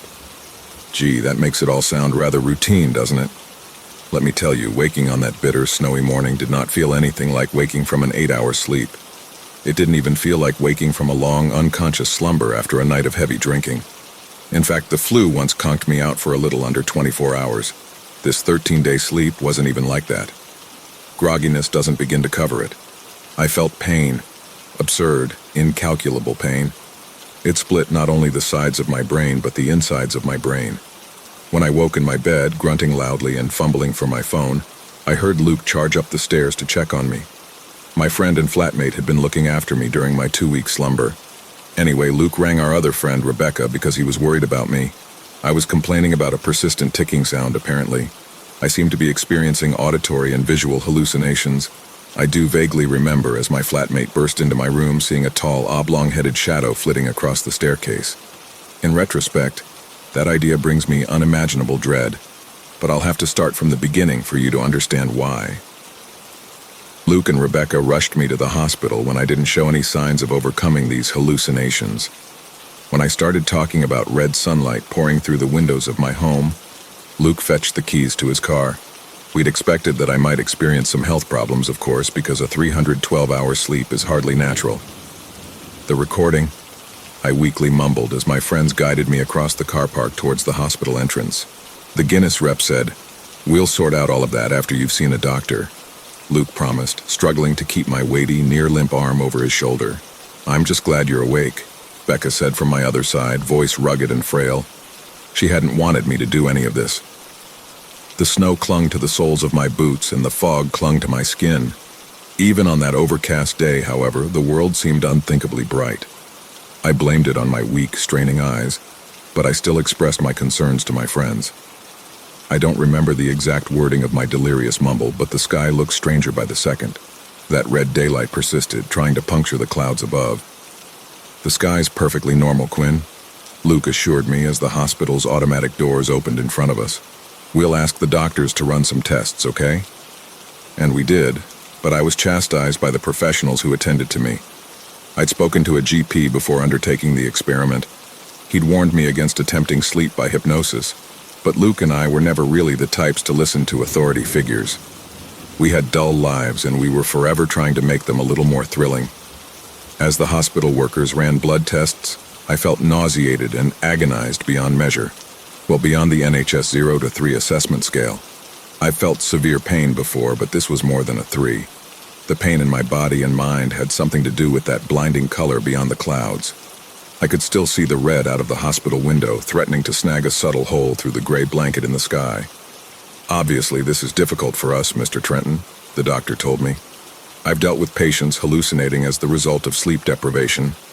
On the other hand, oversleeping, to this extent at least, is, well, quite frankly, uncharted territory for me. I do remember that hypnotist back in the 90s who—" "Yes, he's the one whose record Quinn just broke," Luke interjected. "Will he be okay?"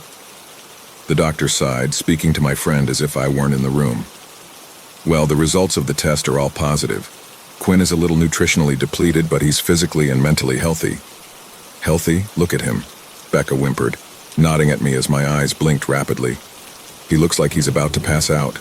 He was talking about the sky being red when we were—" "I share your concerns," the doctor interrupted. "You were both right to bring your friend here. This has certainly taken a toll on his well-being, but not a permanent one.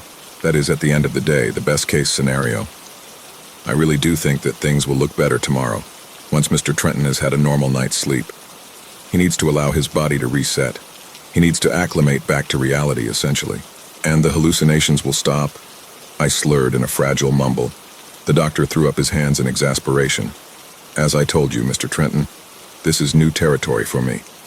Believe it or not, we don't get many patients who experiment with hypnotic sleep. All right, there's no need for that tone, Becca snapped. We just want our friend to get better. Go to bed at a sensible time tonight, Mr. Trenton, the doctor said. And most importantly, wake up at a normal time. You just need a normal 8 hours of sleep. That's my professional opinion. As we walked out of the hospital, my friends ranted and raved about the rudeness of the doctor who scolded me. I was barely tuned into their conversation. Instead, I focused on the oddities of my surroundings. Even within those four walls, far from the red sky above, things looked and sounded ever so slightly wrong to me. And then came something tangible to accompany that horrid feeling in my gut. At the end of the corridor, barreling towards us, was a gurney being propelled by several alarmed staff members in blue scrubs. I wasn't frightened of the man, frothing from the lips, who was writhing on that trolley which came towards us on juddering wheels. It was a red figure, 6 feet tall, that eked a gasp of fright from me. He wasn't red like the sky. He was red as if his body had been turned inside out, textured like the meaty muscle which should have been below his non-existent skin. The figure, striding alongside the traveling trolley, did not look at the world with eyes. His face, much like the rest of his body, was entirely coated in that very same red, meaty, dripping muscle. In fact, the haunting figure wasn't looking towards us at all. He was looking at the gurney patient, who was in the throes of a seizure. Worst of all, this monster, unseen by anyone else in the corridor it seemed, was scooping droplets of saliva from the sick man's spluttering mouth. Then, with a spittle-covered hand made of nightmarish muscle, the invisible figure began to smear the sick man's droplets on passers-by. The creature was transmitting the patient's sickness. I saw this and in petrified silence did nothing. I only sprang into action as that wretched thing lifted its saliva-coated hand towards Luke, beelining straight towards him. "No!" I screamed, shoving both of my friends through an open doorway on the right-hand side of the corridor. "What on earth, Quinn?" Luke huffed, losing his footing as he was sent crashing into the empty room. I blocked my two friends from leaving as the gurney came shooting past the door. I stood and watched, ignoring the incessant questioning from Luke and Becca, and then followed evidence that I hadn't imagined a thing. The red figure came in tow, striding only a few yards behind the trolley, but he stopped beside our open doorway. Then, completely fixed to the spot, the inside-out man twisted his vile neck, producing a rubbery squeak, to let his eyeless face turn towards me. I tried to scream to my friends, tried to do something, anything. In the end, I only managed to stand frozen to the spot. Then the creature twisted its neck again, returning its head to a forwards-facing position, and it followed the trolley which had shot down the hallway. He saw me. More than that, he saw that I saw him. And I realized that no living thing was ever supposed to see the things I had seen. The things pulling the strings behind the scenes. "Earth to Quinn," Becca continued. "You didn't have to shove us out of the way. I'm sure that trolley wasn't going to hit us." "I'm sorry," I muttered, knees knocking as Luke scooped my arm around his shoulder. "Come on," he said as Becca took my other side. "You still look a little unsteady on your legs. Let's get you home. Early night tonight, yeah? Maybe things will look a bit better for you tomorrow like the doctor suggested." I nodded, then let my two friends guide me out of the room and down the corridor. As we exited into the hospital car park, trudging through sludgy snow, I noticed it, a change in the air. Instinctively, I looked up and noticed that 2 gray clouds had parted. Through the gap, I did not see blue, but red. Horrific, undeniable red. "Tell me you see the red," I murmured to my friends, head tilted backwards to gawp at the topsy-turvy gates of hell above. Becca cast her frowning face upwards. "No, Quinn, the sky still isn't red. Come on, let's go home, eat some food, then get a good night's rest." I lowered my head to reply to the friend on my right-hand side, but my eyes caught something horrid within the misty car park. I inhaled disbelievingly as a dancing shade, with the vague outline of a man, soared across the glistening surfaces of parked cars. It moved from one to the next like Peter Pan's untethered shadow, My dry throat tried to let out a word, a scream, or an anything, but I managed only to croak painfully as my friends dragged my feeble form to Luke's Corsa. The pursuing shadow flew off the side of the car beside us, and it was gone. There followed a moment of calm, a moment of relief. I decided that I had, as everybody was insisting, simply been hallucinating. Becca's high-pitched shriek from the other side of the car immediately put that thought to rest. I rotated slowly, wanting to face anything but what I knew I would see. A nightmare beyond comprehension. There stood that reversed man, wearing red muscle as a suit once more. No more shadow dancing across the car park. This was a very real, very physical thing, and it was hoisting Luke into the air, eyeing him without eyes. It all happened in an instant. Luke's wriggling body, entrapped within the creature's gripping fingers, was pulled into that red, meaty torso. My friend screamed along with Becca and me. The sounds of our haunted cries mingled with the snaps and squelches of bones breaking and guts reshaping. Luke's body was contorted in a display that stunned and paralyzed my thoughts. My mind and body dissociated as my friend was squeezed through the creature's meaty torso, slipping beneath the dense, resistant surface of a soupy pool. "Luke!" Becca screeched, falling backwards against the car as she looked up at the unfolding scene of terror. I shook my head free of the migraine, and shook my limbs free of the lethargy which had enveloped my entire body. Then, suppressing my horror and acting on some instinct to survive, I sprinted around the front bumper of the car and grabbed my friend's shoulders. I didn't need to tell Becca to run. She did it without asking. Adrenaline fueled my wobbly limbs, keeping my body working to some extent as we darted out of the car park. But I could feel my legs whining in disapproval as I pushed out of the car park and down the main road. After several minutes of fleeing, while screaming and bawling, Becca and I had put the hospital far behind us. Finding ourselves in the center of our strangely deserted town, we slipped into an alleyway and hid behind a dustbin, slouching against the ground. Fog filled the air more crushingly than before, and the snow beneath our rears felt firmer. There was a heaviness consuming my town. "He just disappeared," Becca whispered, "into thin air." And I finally understood. "You didn't see him, did you?" "Oh, I saw him," she whimpered, eyes vacant as she stared at the red-bricked wall opposite us. "No, not Luke," I wheezed. "The thing that took him." "Thing?" Becca asked, turning her tear-filled eyes towards me. "I saw the air swallow him. He became—" My friend buried her head into my shoulder and started to blubber loudly. And as the adrenaline started to pass, there came an ache in my chest, too. I started to think of Luke, started to process what had happened to him. I'd rescued him from the clutches of the red figure in the corridor. He had, in the end, met a far worse fate. I peered behind the veil, and he suffered. I don't know how long we spent sitting there, but I know the sun had set when there finally came something which stirred me from my haunted thoughts. That oh-so-familiar ticking sound, not slight and near imperceptible as it had been that morning, but all-encompassing. "Do you hear that?" I timidly asked my friend. Becca was asleep. She didn't reply, and I knew I shouldn't, but I rose to my feet and left her there. I wandered out from the alley into the desolate road. I want to say that I don't know why I did it, but that would be a lie. I left Becca because I knew that if I were to bring her with me, she would meet the same fate as Luke. I had to get far away from her. This hidden world was only there for me. I would suffer alone. As I wandered aimlessly through the town center, the ticking grew and grew, like my chest pain, a pain that was no longer just the residual pang of horror from witnessing my dear friend meet such a terrible end. It was something new, something I couldn't place, no matter how many times I twirled to shoot my gaze at darkened alleyways and shop fronts. There was nothing to be seen, no one to be seen. It was only 6 in the evening. Our town is usually packed at that hour. The mist and the cloak of night shouldn't have been enough to deter folk, especially just after the dawn of a new year. The ticking reached a crescendo, and then it was joined by something else. A crunch, then another and another.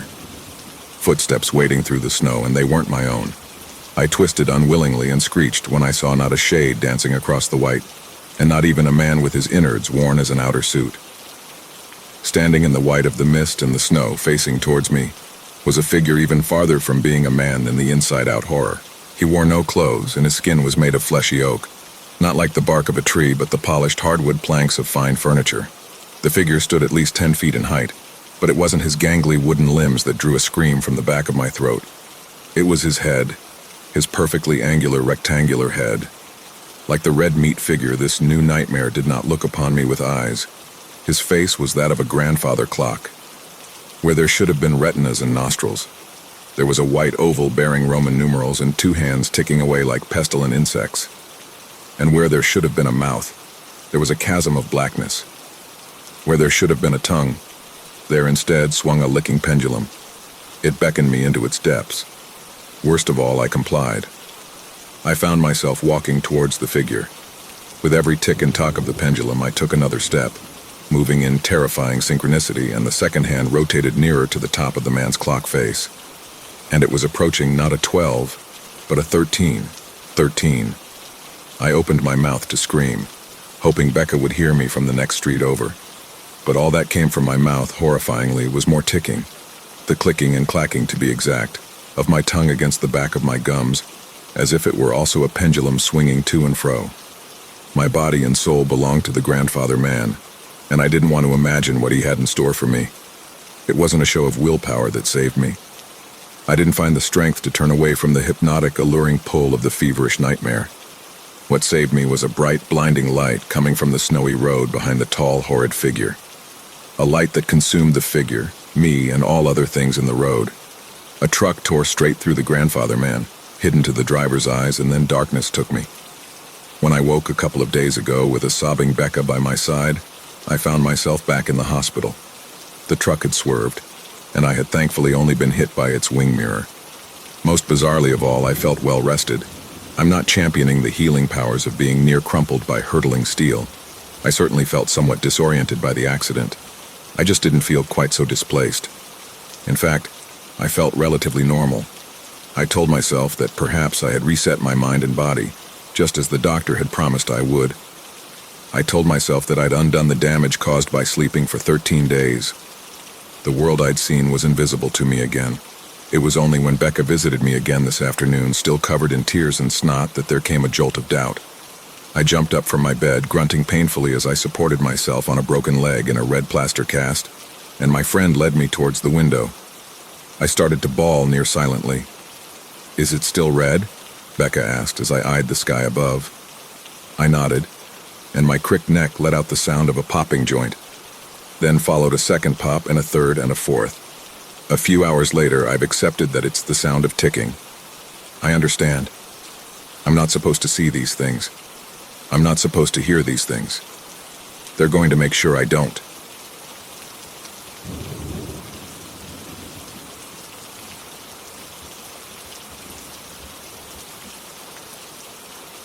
I never liked camping. I don't know why I agreed to it. Maybe it was peer pressure, or maybe I just didn't want to seem like the odd one out. It was supposed to be harmless fun.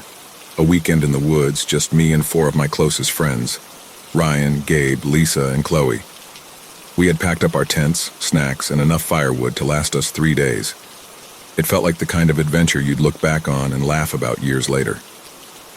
The hike to the campsite was longer than I expected. The forest was dense, the kind of place where the canopy swallows the sunlight, leaving everything beneath in a perpetual twilight. The air smelled like damp moss and rotting wood. It was beautiful in a way, but it felt oppressive, like the trees were leaning in, listening. As we trudged along, something nagged at the back of my mind. I couldn't shake the feeling that we'd passed the same tree before. Its trunk was split low to the ground, forming a jagged Y shape. "It's just your imagination," I muttered to myself. But when I glanced over my shoulder, the Y tree was there again. It felt like it was following us, though no one else seemed to notice. "Are we almost there?" I asked, my voice breaking the silence. My question was met with groans from Ryan and Chloe, but Lisa didn't say anything. She was walking ahead, her pace slower now, her head turning every few steps to glance over her shoulder. When we reached the clearing, I paused. Something about it felt wrong.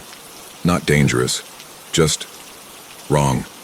The fire pit was already there, a perfect circle of stones that didn't look weathered or old, like someone had just built it. Even the trees around the clearing were too perfect, spaced in an almost mathematical pattern, their trunks leaning slightly inward. "Convenient," Chloe joked, but her laugh sounded forced. I couldn't shake the feeling that we weren't the first ones here, not by a long shot. As we set up the tents, I caught Lisa staring into the woods again. Her hands were trembling slightly as she unfolded her tent. "You okay?" I asked. She nodded, but her eyes didn't meet mine. "Yeah, just... I don't like how quiet it is." Night came fast. Too fast. One moment, the sky was streaked with red and orange. The next, it was black as ink. It wasn't like the sun had set. It was like someone had flipped a switch. The fire crackled and popped, throwing shadows that danced on the surrounding trees. The clearing felt smaller now, the trees pressing in closer than they had before. I glanced at Lisa. She wasn't laughing like the others. Her gaze was fixed on the fire pit, her fingers tracing invisible shapes into the dirt. "Lisa?" I asked quietly. She startled, wiping the dirt with her palm and looking up at me with wide eyes. "You okay?" "Fine," she said quickly, too quickly. But when the whistle came again, her head snapped toward the woods. She stared, unblinking, her lips moving slightly, though no sound came out. "Did you hear that?" I asked, my heart racing. "Don't," she whispered, her voice barely audible. "Don't look for it." Her words sent a shiver down my spine, but before I could press her, Ryan groaned loudly. "Dude, it's just the wind." I wasn't so sure.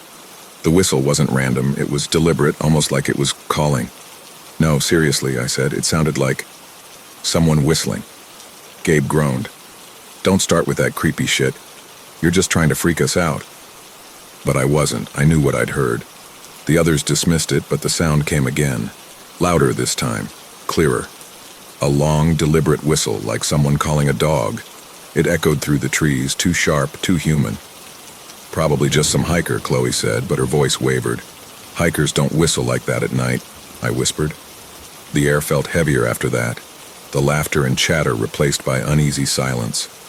We retreated to our tents early, but I couldn't sleep. Every rustle of leaves, every creak of branches made my heart race. And then, just as I was beginning to drift off, I heard it again. The whistle. This time it was closer. The fire had died down to glowing embers, barely enough to light the clearing. The whistle came again, clearer now. It echoed through the trees, too sharp, too human. I sat up in my tent, my heart pounding, and unzipped the flap. The forest was still, but something was wrong. I noticed it first in the way the clearing felt. Different. The trees seemed closer than they had been earlier, their gnarled branches twisting toward the tents like skeletal hands. The fire pit looked untouched, the stones unnervingly clean, like no fire had burned there at all. I stumbled out, clutching my flashlight. "Ryan? Gabe?" My voice sounded hollow in the silence. Then I saw them. Footprints, bare human footprints, pressed into the dirt. They led from the edge of the clearing straight to the tents, stopping right outside mine. A twig snapped behind me. "Lisa?" I whispered, turning slowly. She was standing at the edge of the clearing, her figure barely visible in the dim light. Her face was pale, her lips parted as if she were about to speak, but she said nothing. "What are you doing out here?" I asked, my voice trembling. She tilted her head slightly, her expression unreadable. "It's already too late," she said softly, almost to herself. "It always is." "What?" I stepped toward her, but she turned and disappeared into the shadows. I froze, my breath hitching. That's when I heard the breathing. Slow, deliberate, and just behind me. I didn't turn around, I couldn't.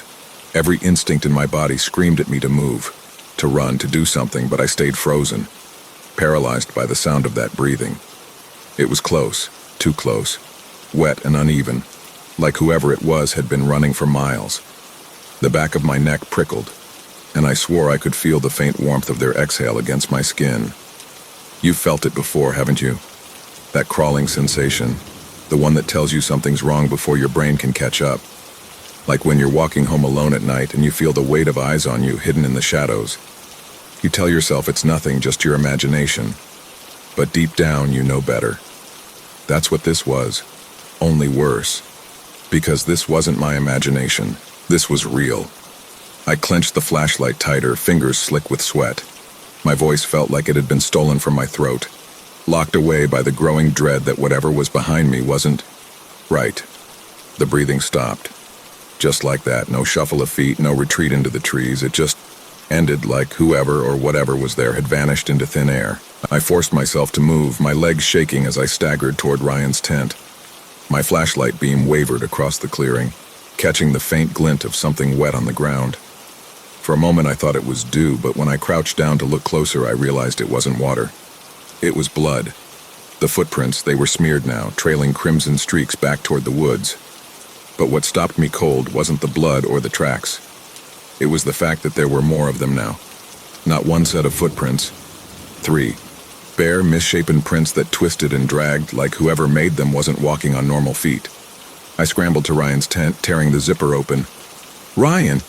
I hissed. My flashlight flickered over an empty sleeping bag, crumpled and cold. No sign of him. No sign of Gabe or Lisa or Chloe.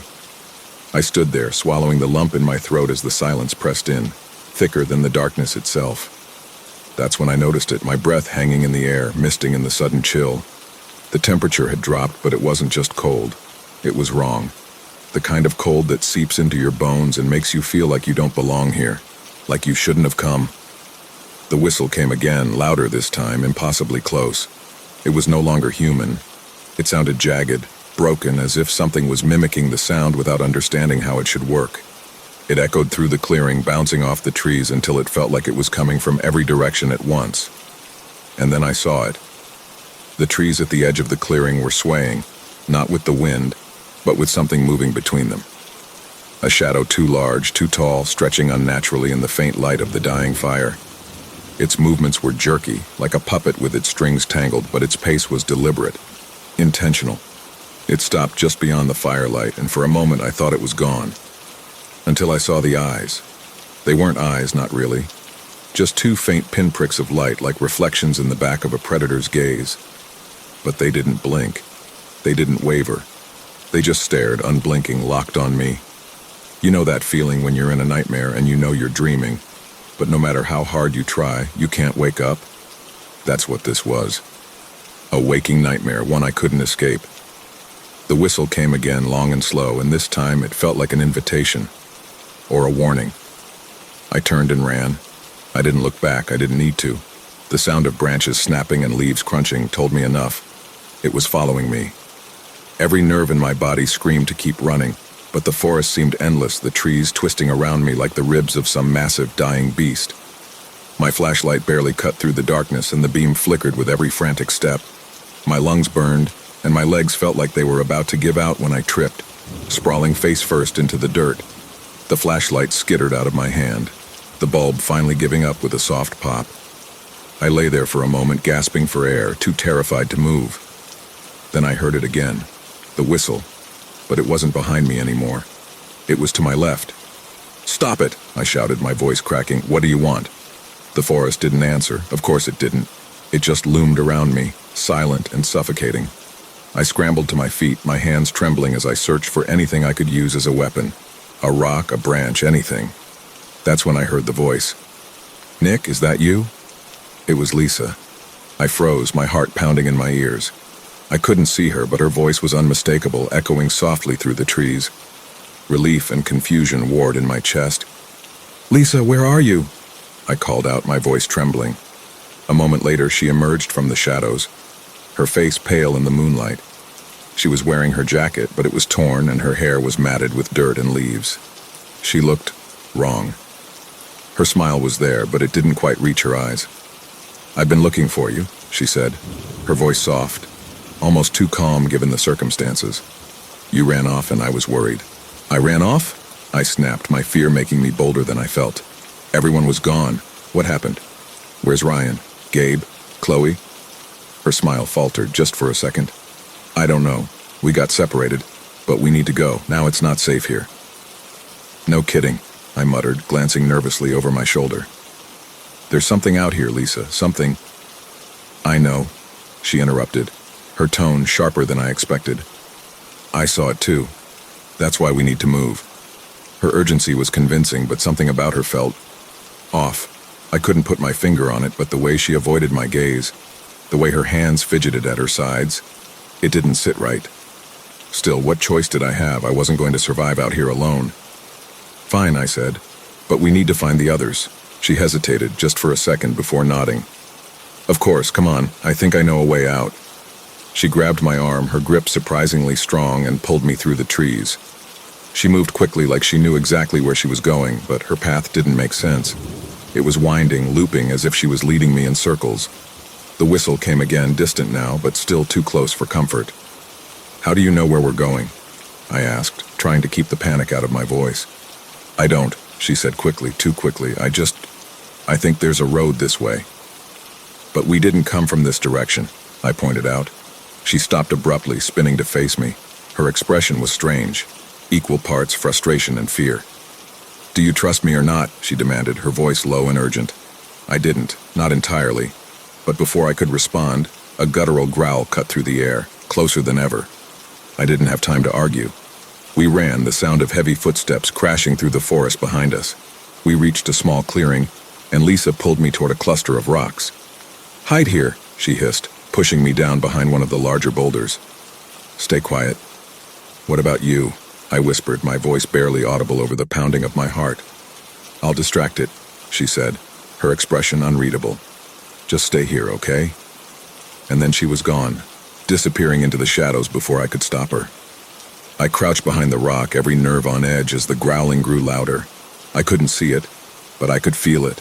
A presence in the dark, watching, waiting. Then I heard something that made my blood run cold. Lisa's voice. But it wasn't calling out to me, it was whistling, long and slow, the same broken tune that had been haunting us all night. I don't know how long I stayed there, frozen in the dark, but I finally worked up the courage to peek out from behind the rock. The forest was empty. Quiet. Too quiet. And then I saw her. Lisa, standing at the edge of the clearing, staring at me. Her face was blank, her eyes glassy, but her lips were curved into that same unsettling smile. "Come on, Nick," she said, her voice soft, almost sing-song. "It's safe now." But it wasn't her voice. Not really. It was too flat, too hollow, like someone wearing her skin had learned to mimic her words. And behind her, just barely visible in the shadows, were the eyes. 2 pinpricks of light glowing faintly as they watched me. I didn't wait. I bolted.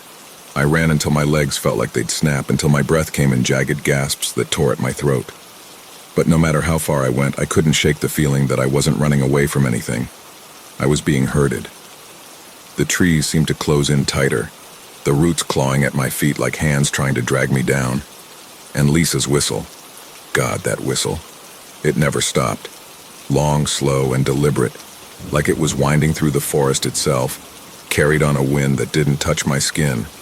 Sometimes it was close, so close I thought she was right behind me. But when I turned, there was nothing. Other times it was distant, echoing like it came from every direction at once. When I burst through the trees, my stomach dropped. It wasn't just any clearing, it was the clearing, the same one we'd set up camp in. The fire pit was smoldering faintly again, the stones arranged in their perfect unnatural circle. The tents were back, their flaps closed as if no one had touched them. I staggered forward, my breath catching in my throat. "No," I whispered. "This can't be." A chill ran down my spine when I noticed the tree just beyond the clearing. The Y tree. Its jagged trunk loomed like a marker, its presence mocking me. I'd been here before, I'd never left. The tents were back. All of them. Perfectly pitched. The way they'd been before we went to sleep. My stomach twisted. I knew they hadn't been here when I left. I'd seen the empty space. But now they stood there like nothing had happened. The flaps closed, their shapes too still in the faint light. "Nick," a voice called softly, and my blood turned to ice. It was Ryan. His voice was weak, hoarse, coming from one of the tents. "Nick, help me." My instinct screamed to run, but my legs wouldn't move. "Ryan?" I croaked. Where have you been?" No answer. Just the soft, rhythmic rustle of fabric, like something shifting inside the tent. "Nick." This time it wasn't Ryan's voice. It was Gabe's, coming from another tent. Then Lisa's, then Chloe's. One by one they called out to me, their voices layered over each other, too smooth, too perfect, like they were reading from the same script. "Nick, help us. Nick, we're hurt. Nick, don't leave us." The flap of Ryan's tent twitched and something slid out. Not him, not anything human. It was a hand, or at least it was shaped like one, but the fingers were too long, the skin too pale, almost translucent.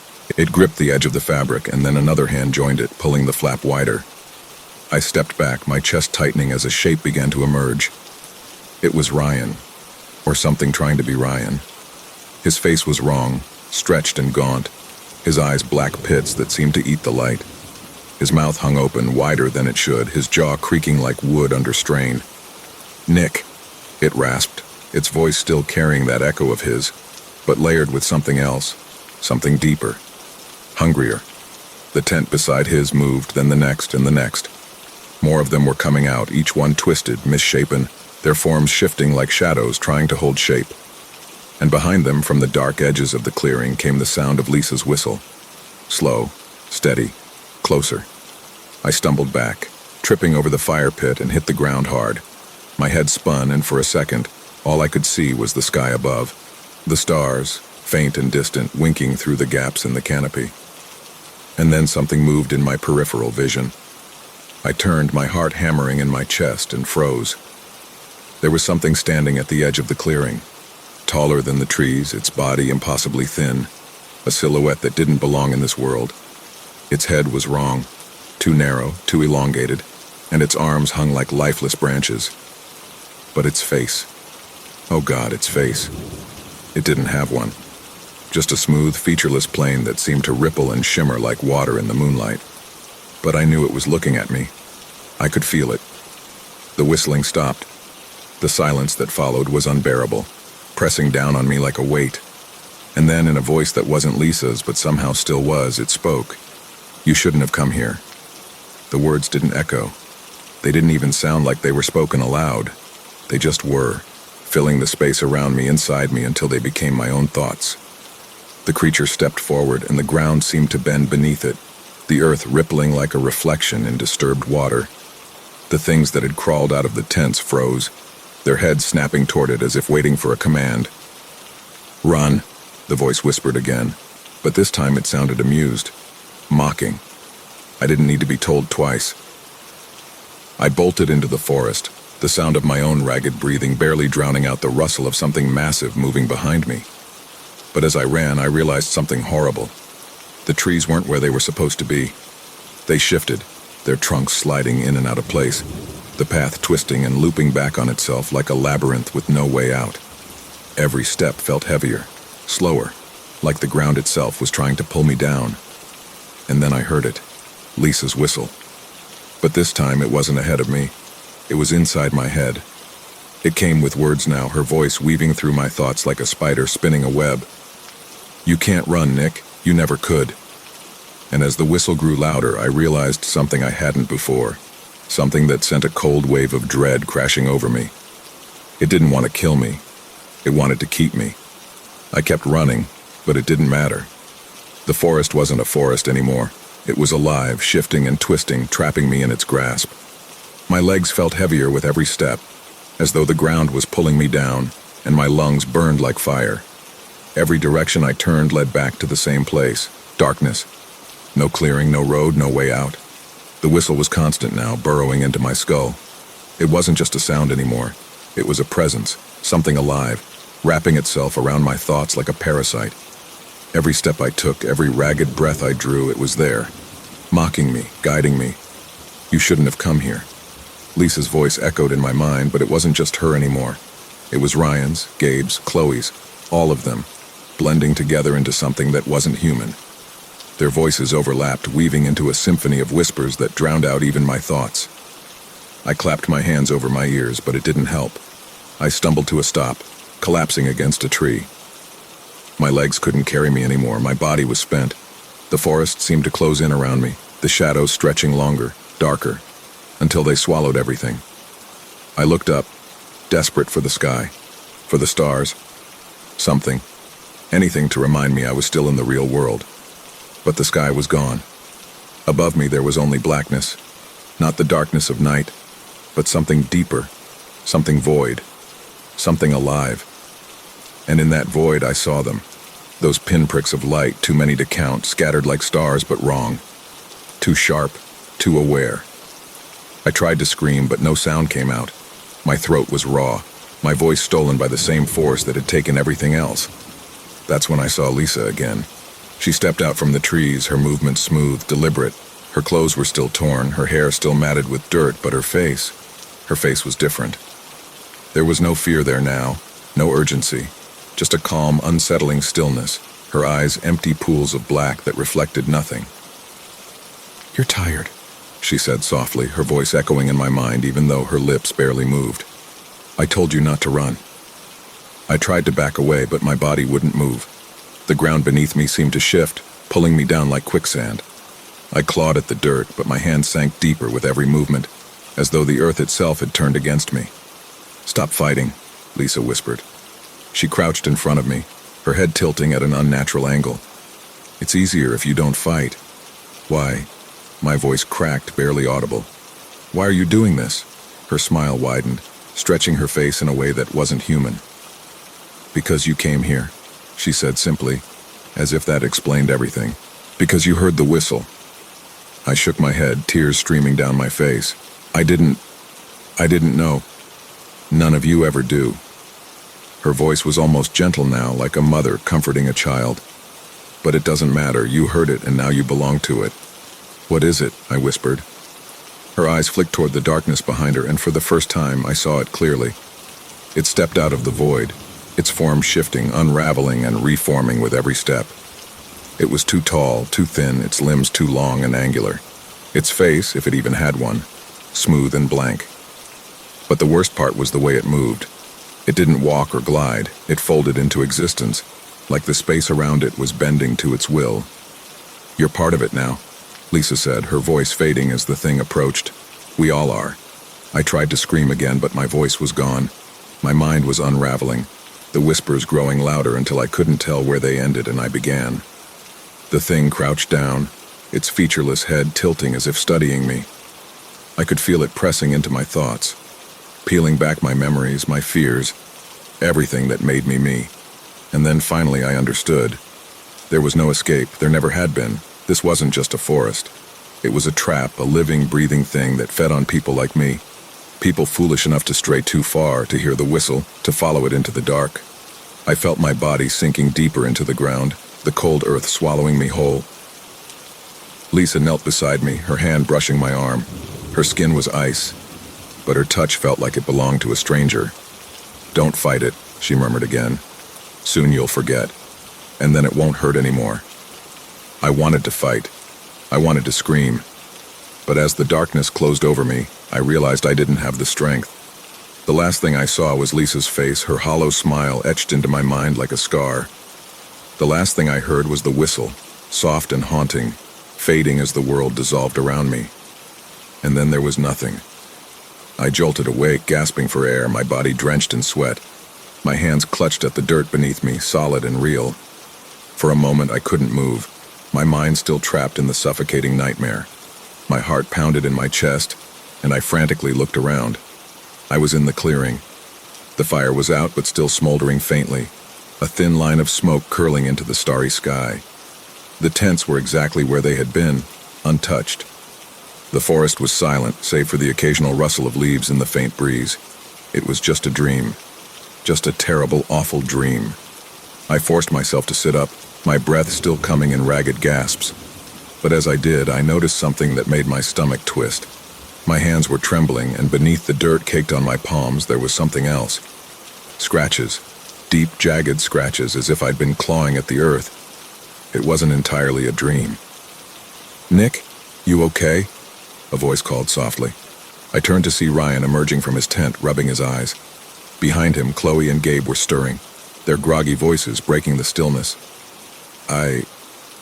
My words caught in my throat. I wanted to tell them, to scream that something was wrong, that we needed to leave right now. But my mouth felt dry. The words stuck somewhere between my panic and the rational part of my brain that tried to convince me it was just a dream. "What's wrong?" Chloe asked, stepping closer. Her face was etched with concern. "You look like you've seen a ghost." I think we're in danger." I finally managed to choke out. My voice sounded foreign to my own ears, shaky and strained. "There's something in these woods, something watching us." Ryan frowned, his half-awake expression quickly turning skeptical. "You had a bad dream, man, that's all it is. You're freaking yourself out." "No," I snapped louder than I meant to. The others flinched, and I immediately regretted it, but I couldn't stop. It wasn't just a dream, I heard it. I felt it. There's something out there, and we need to leave now. "Nick," Gabe said carefully, his voice low, like he was trying not to spook me. "It's the middle of the night. We're miles from anywhere. Let's just wait until morning, okay? If you're still freaked out, we'll pack up and go." Morning. The word sent a chill down my spine. I couldn't explain why, but the thought of staying until dawn felt wrong. Like something terrible would happen if we didn't leave now. "Please," I whispered, my voice cracking. "We can't stay here." "Nick." Chloe started, but her voice trailed off. Her gaze shifted past me into the forest, and her face went pale. "What?" I asked, turning to follow her eyes. But there was nothing there, just the trees, dark and impenetrable. "I thought I saw—" She shook her head, rubbing her arms as if suddenly cold. "Never mind. It's probably just a deer or something," Ryan muttered, but his voice lacked conviction. I wanted to argue, to grab them and drag them out of the clearing if I had to. But before I could, the whistle came. Faint at first, so faint it was almost indistinguishable from the wind. My stomach dropped. "What the hell is that?" Gabe asked, his face going pale. "I told you," I whispered, my voice barely audible over the rising pitch of the whistle. "It's here." The others exchanged nervous glances, and for the first time I saw fear in their eyes. "Maybe we should go," Chloe said, her voice trembling. Ryan opened his mouth to reply, but before he could, the whistle grew louder, more deliberate, echoing through the trees like it was circling us. The air felt heavier, colder, the oppressive silence closing in again. "Grab your stuff," I said, my voice firm now. "We're leaving." We scrambled to pack, but something about the air felt wrong, like it was thickening around us, pressing against my chest. I couldn't shake the feeling that we were being watched. Every time I glanced at the tree line, I expected to see those pinprick eyes staring back at me. As we moved to leave, I felt a tug of déjà vu, like I'd done this before. Like I'd already tried to run, only to end up back in the clearing. The thought made my head spin, my pulse quicken. What if... I started, but the words stuck in my throat. What if there was no way out? What if we were already trapped? The whistle came again, piercing and sharp, cutting through my thoughts. This time it wasn't distant. It was right behind us. "Run!" I screamed, and we bolted, plunging into the forest. The trees blurred around us, and my heart pounded so loudly I couldn't hear anything else. Not the others, not even my own breathing. But as we ran, the forest seemed to shift, the trees warping and twisting like they were alive. I could feel it, an invisible pull drawing us back no matter which direction we went. Then suddenly I burst into a clearing and stopped dead in my tracks. My blood turned to ice. It was the same clearing. The tents were back, the fire smoldering faintly, and standing there by the edge of the woods was Lisa. She turned to look at me, her face calm, her eyes empty, and her lips curling into that same unnatural smile. "Nick," she said softly, her voice carrying on the wind, "you can't leave, you know that." Behind her, the shadows stirred, and those pinprick eyes blinked into existence one by one. And that's when I realized I wasn't waking up from this, because I'd never left.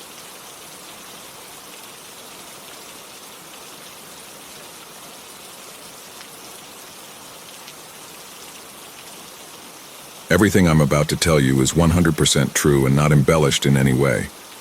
I grew up in the Los Angeles County area, a minute down the street from a cemetery. I lived in this house ever since I could remember until I was 11. When I was 7, I started noticing things like feeling watched and things getting misplaced in weird places. When I was 8, I was in 4th grade and I was sitting on our family room couch doing homework with my head down. Out of the corner of my eye, I saw a girl standing in the kitchen. I looked up thinking it was my younger sister. It wasn't. This girl looked like she came from the ring. Long black hair, messy and covering her face partially. Dirty white dress, no shoes, gray skin. My heart started pounding and I tried to go back to doing my homework, but as soon as I turned my head back down, I felt my body getting so hot, and then I felt her weight. She was sitting on my shoulders with her legs crossed on my chest, and I could feel her burning me. I dropped everything and ran up the stairs screaming and crying. My mom believed me but didn't know what to do. My older sister and her friend were in our front yard chatting, and when they came in, when they heard me screaming, I overheard my sister's friend yell, "There's something on the stairs," and she went back to her car and waited. I have no idea what she saw on the stairs. I can only guess. Fast forward maybe a year later, my sisters were hanging out while I was playing Kingdom Hearts 2 on the PS2, the good old days. At this point, things in my house were pretty fucked up. It was the Great Recession and my family was really affected. Rather than try to keep taking care of their family, my parents started using drugs and were pretty absent. It was just me and my sisters against all. Anyways, we're playing PS2, chillin', having a good time. In the same room, the girl sat on me. I paused the game to get snacks from the kitchen. When I looked up from the kitchen, I saw the TV screen. The game was unpaused and my character was walking around. I busted out of the kitchen thinking one of my sisters started playing my save file, but they were just sitting there staring at the controller, and the controller was moving itself. Now is a good time to mention my older sister is a medium and has been since she was young. I asked her what she could see and she said she didn't see anything, but something is obviously playing our game. So I go to reach of the controller and it immediately flies across the room like it was thrown. We stood there, jaws dropped, and just stared at each other for a while. Eventually I got the controller and closed the game, and we went to hang out in our rooms after that.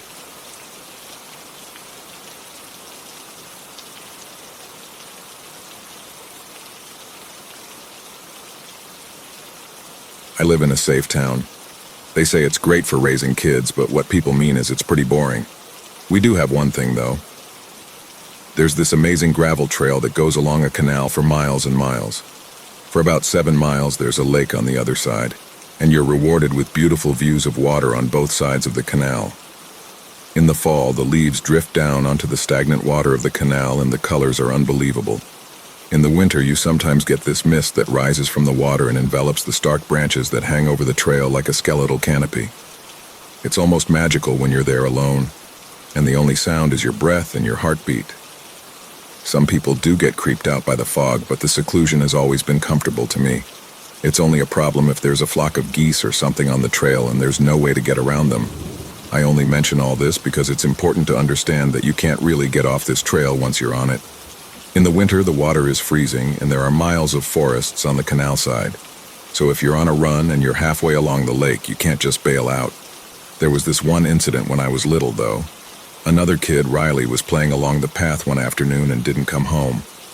A few days later, the police found his body deep in the woods across the canal. He had swum through the canal, wandered through the forest for a few miles, and curled up beneath a tree to die. His clothes were blocks of solid ice, frozen to his body. I have the image etched in my mind of his bike still being locked up at the trailhead when I walked down to look for him with everyone else. Except he was never going to come back and get it, and nobody knew the combination to the lock. I didn't even know Riley that well, but that realization really set me off as a kid, and I cried myself to sleep for days. All these years later, that image still really gets to me. After that, the town started closing the trail at night, but we eventually came to terms with it as a freak accident and every kid knew not to go in the cold water. Though I always wondered why he so abruptly went into the woods like that. He was a smart kid and he was only half a mile from the trailhead.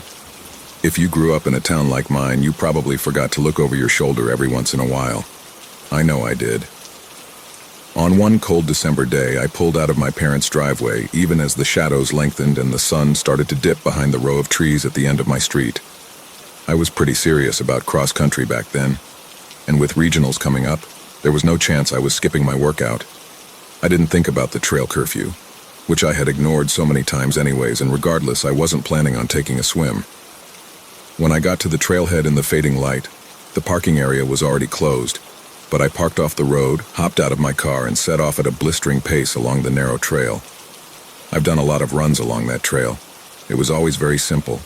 I had so much familiarity with the trail, with the gentle curves and rolling of the gravel beneath my feet. I should have been on autopilot as I had been every other time.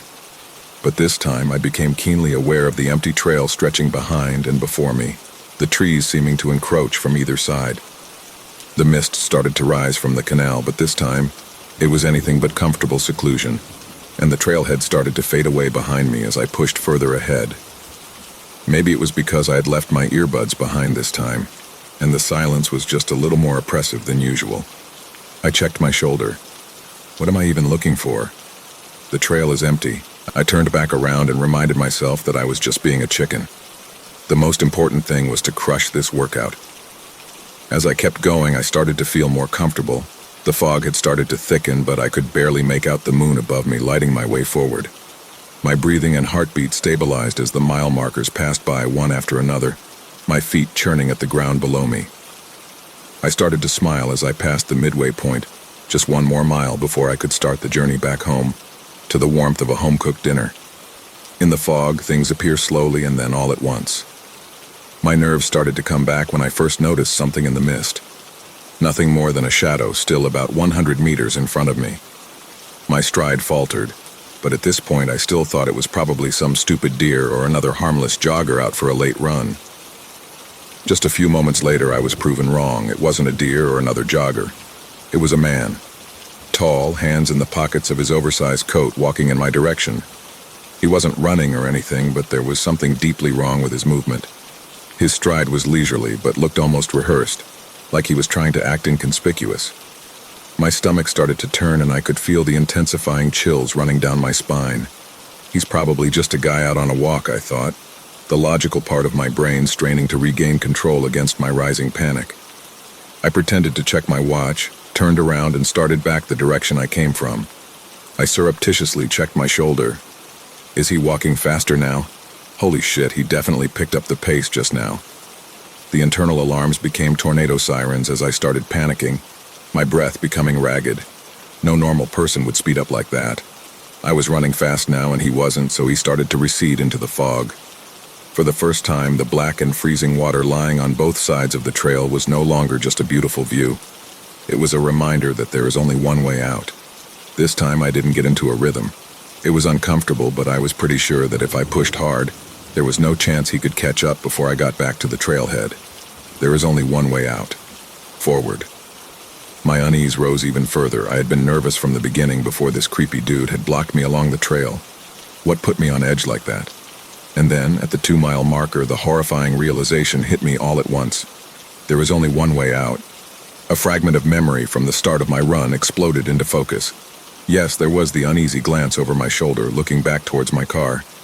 But this time there was also a faint beam of light, almost swallowed by the fog, barely visible as the trail fell away behind me. The faraway sound of an idling engine cutting out, and then the silence. At the time I hadn't even noticed it. Was there someone behind me back there? For the second time I stopped short. The adrenaline was pumping through my body. I was gulping in air in ragged bursts, and my heartbeat hammered against my ribcage. I couldn't see the trailhead from there. I couldn't see more than 50 meters down the trail in either direction, so it was hopeless. The fog was no longer comforting. In fact, I was now effectively blind. Behind me, the lake may as well have been an ocean stretching into the fog. The black water of the canal opened up in front of me, mirroring the thickly packed trees on the other side. Calm down. Control your breathing. At first I couldn't hear anything over my own heartbeat, only the shroud of silence in the fog. And then, barely audible, was a faint rhythmic tapping or a scratching on the gravel. Footsteps, coming from the direction of the trailhead. The blood turned to ice in my veins, and the steps were getting louder now. Not running, deliberate, leisurely, sinister, just like before. The fog was so thick I wouldn't have been able to see someone until they were essentially on top of me. I was trapped. No way out, except for Riley's way. At this point I realized there was very little time before someone would appear on the trail in front of me. If they turned out to be harmless, it would have felt pretty stupid to do what I did next. But my paranoia was all-consuming by this point. I left my shoes on the side of the trail, took off my shirt, and braced myself. And then, I dove into the canal, the icy water rushing up to meet me. The shock as I hit the water was awful. It took all the breath out of my lungs. My entire skin burned on contact, stinging deeply. I had expected to get numb at some point, but it only got more painful. If I had gotten a muscle cramp, I would be dead. But somehow, after fighting through the viciously cold water, I clawed myself up the opposite bank. I was shivering uncontrollably, and I looked back across the canal. They were looking back at me.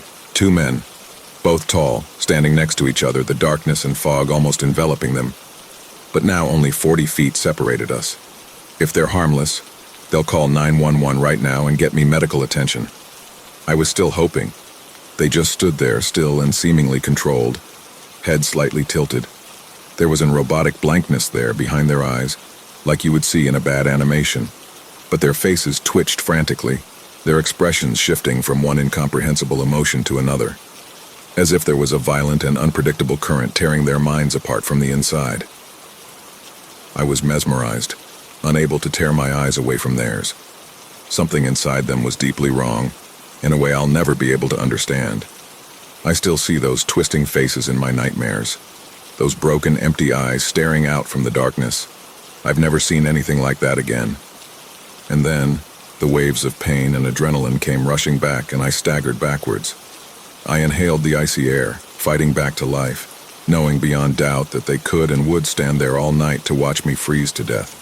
Just like Riley. But now there was only one way out through the miles of thick forest. I was pretty sure there was a county road on the other side, or maybe a farmhouse. I gathered the last of my strength and forced my aching body to limp towards the tree line. The downed branches tore at my feet, but quickly I was swallowed by the forest and fog. Before disappearing entirely, I looked one last time over my shoulder at the other side of the canal. There was now only one man standing there. I don't know how long I was in the forest. I faded quickly, even as I was pushing forward on my numb and rubbery legs, and every snapping branch, every rustling of the leaves against the wind became the sound of footsteps in pursuit. But I didn't look back again. The stinging cold was slowly replaced by a radiating warmth that was almost worse, since that meant I was going hypothermic. They taught us the symptoms of hypothermia after Riley died. And suddenly there was the tree line. The fog had cleared up at some point, and as I stumbled forward, I could see the moonlight on the open fields. There was a road too, winding between the barren fields.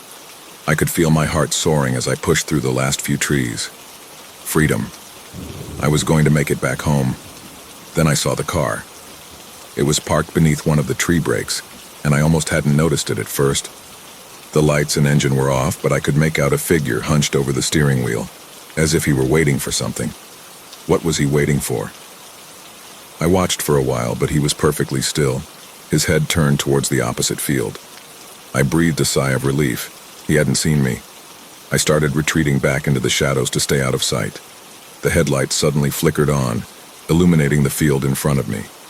I was paralyzed, my chest tightening, hoping not to be spotted. The headlights started swinging around in an agonizingly slow arc until the trees around me were ablaze and the piercing light blinded me. Shit. There was no way I hadn't been spotted now. I tried to find more energy, but my breathing was becoming shallower, my legs giving way beneath me as I pushed back into the trees. It felt like the trees were becoming even thicker, if anything, and I could no longer feel any of my extremities. I could see the disgusting blackness of frostbite consuming the flesh on my fingers, and had to fight down the bile rising in my throat. My vision was becoming blurry, and I finally knew I had nothing left to give. And the ground suddenly gave way beneath me. I spilled out of the trees into a roadside drainage ditch. As the darkness creeped in, I heard the roar of an approaching engine. A tear was welling up in my eye as I imagined Riley's bike locked at the trailhead. Had this been what his last moments felt like? I felt the sensation of rough hands hoisting me off the icy ground, and then it all faded to black. The aftermath, I woke up at the hospital 2 days later. I was very lucky, the doctors said. If I hadn't been picked up by a local farmer on his way back from town, I would have died in that ditch by the side of the road. In any case, I lost 2 fingers and 4 toes to frostbite. Obviously, I didn't run in regionals or ever again. But I hadn't been the only one to be out on the trail that night. It was one of my friends on the team, Gavin. Apparently, he had gotten to the trail about 2 hours after I did and hopped the fence. They never figured out the details, but he didn't even make it into the forest. When they found his body off the side of the trail, the detective on the case threw up at the scene. I didn't ask for specifics and didn't want to know. The police never tracked down those men. They took a statement from me, but I don't think I helped that much, and I never got the license plates on that car. In any case, the men had been clever enough to leave barely a trace. No DNA, no tire treads, nothing. They probably skipped town, one officer said. But the waver in his voice betrayed him. I'm not so sure either. The town did finally close the trail. They dumped a bunch of concrete over the entrances, and now the only way to get onto that 7-mile segment is by kayak. I don't think people will stay away for that long, though. Memories fade, and someday it'll just be an urban legend. You probably have a place like this near you, and it's probably in a safe town, where nothing ever happens. All I'm trying to say is this. Always look over your shoulder and always ask yourself, is there only one way out?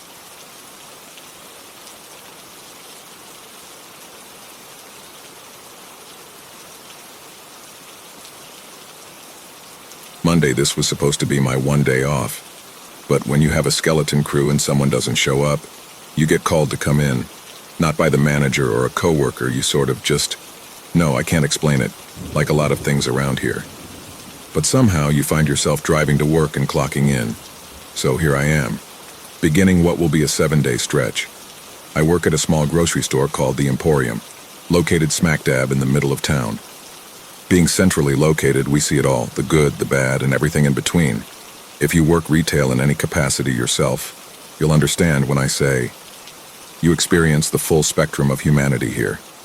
The word emporium itself belongs to a dead language, and they do say that Latin is often used in things like magic and witchcraft. But I don't know if that means anything. It'd make sense, though. I just honestly try not to question things around here too much. Doesn't do a lot of good most of the time anyway. I mainly stock shelves, but I can and often do pretty much everything around here. A lot of us have to be cross-trained, just because of the high turnover rate. As soon as we hire a new cashier, they quit.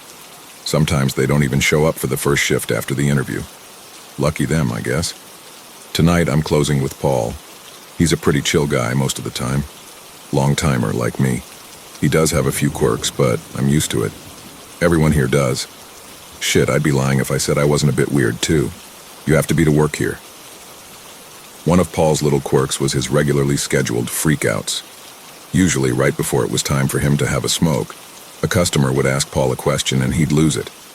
Could be as simple as, which aisle is the bread on? Didn't matter. Sure as shit, Paul came slamming through the warehouse doors, dragging a body behind him. God damn it, Paul, I just clocked in, I yelled at him. Hey man, don't fucking worry about it, all right? I got it, he said. Whatever, I replied. Just make sure you shrink wrap it good enough this time, the baler still fucking stinks. I grabbed a mop and bucket and went out onto the sales floor to see if there were any spills needing taken care of. Space Goth was shopping. We don't know her real name, so that's what we call her. Don't ask. She was wearing fuzzy leopard print earmuffs this time, and singing Jingle Bells off-key at the top of her lungs. It's the middle of June, but I only had to ask her to pull her pants back up just once tonight. So that's progress. Thankfully, Paul had been careful to not make a mess this time, so I rolled the mop bucket back to the janitor closet and started loading my cart with backstock to fill. I'd counted out 5 cases of water that I needed for the shelf and loaded them up, but when I looked back at my cart, they'd turned into cases of toilet paper. I could already tell it was going to be a long night. At about 6:30 p.m., the hum started. It usually comes through on the intercom system around that time, but no one can hear it, except me. Drives me fucking nuts, so I take it as my cue to go on break. That's what I'm doing right now, as I write this on my phone. I forgot to bring dinner, and you can't exactly eat anything from here, so I honestly don't have anything better to do. At least when you work the night shift, one thing you don't have to deal with is the early birds. You know the type.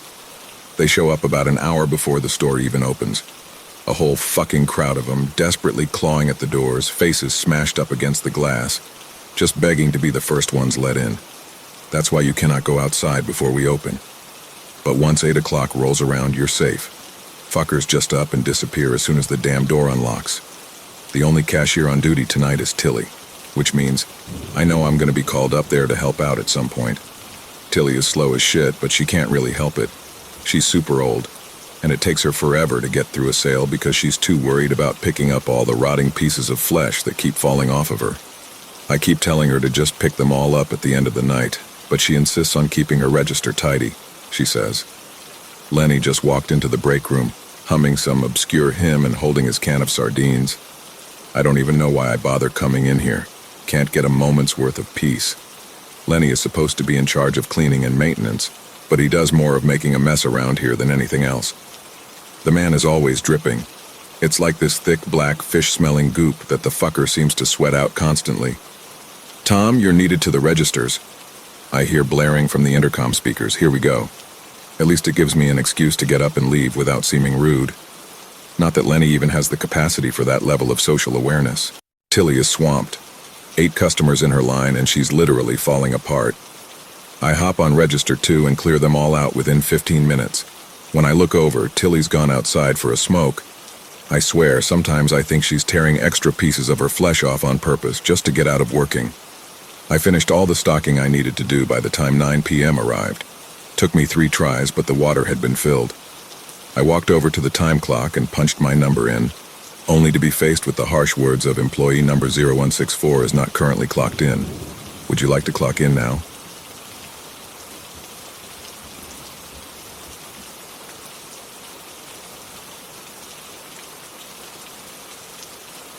I'm really glad to have found this forum. I'm a relatively new user to Reddit and have something of an addiction to the platform. I guess I can't be blamed, really. Reddit employs armies of data scientists and product managers to study user behavior and optimize the platform to maximize engagement for their advertisers. They have my likes, my comments, my interests, my screen time, my location, really everything about my consumption habits related to this platform. As I've gotten to learn the platform, I find that I like opening up Reddit when I can't sleep, which admittedly is fairly frequently. To be honest, I have an alcohol problem and it has absolutely torpedoed my sleep. I pass out early, wake up damp with sweat around 2 or 3, and will sometimes not go back to sleep until 4 or 5. If we hit 5, I'm usually up for the day. In those times when I can't sleep, I'll lie in bed at night watching the ceiling fan cast shadows on the ceiling as it whirs. In those moments, the seconds turn to minutes and the minutes turn to hours as I toss and turn. When it's obvious I won't be going to bed anytime soon, I'll often leave my bedroom where my fiancé is sleeping and come out to the couch to doom scroll on Reddit. The house I'm living in is a rental, and we have these shoddy curtains in the front of the house where there is not a lot of privacy. I often have the thought that someone, if they were quiet enough, if they were motivated enough, and they got right up to the window, they could be peering through the gap between the curtain and the window and watching me scroll. I'm not proud to admit it, but sometimes I'm scrolling though NSFW subreddits, which I probably shouldn't be looking at. Most of my scrolling is pretty vanilla. I usually have my go-to subreddits. Cars, motorcycles, my local city where people complain about every driver but themselves, where to send tourists looking to eat somewhere good, how about the search bar, etc. Tonight I did something that really freaked me out. I was readjusting my position on the couch when my thumb dragged across my Reddit timeline and updated my feed from my regular timeline to posts filtered by latest. The first post that appeared had just one upvote and was posted within the last minute. I looked at the first post and could feel my heart beating in my throat. It was unmistakably a picture of the front of my house at night with the light of a phone screen dimly lit glowing through a gap between the window and my curtains. I felt a tightness in my chest and a chill against my skin. I slowly moved on the couch to look outside the window and there was no one there. I looked back at my phone one more time. The post was gone. Sufficiently creeped out, I kept the lights off and quietly walked back to my bedroom to tell my fiancée. Before I could say anything, she said groggily, "Were you getting something in the backyard?" I thought I heard the gate. Again, I'm a pretty new user and I want to make sure I'm posting this in the right place. I want to find out any details I can about the poster who posted that pic. Is there anyone who can help?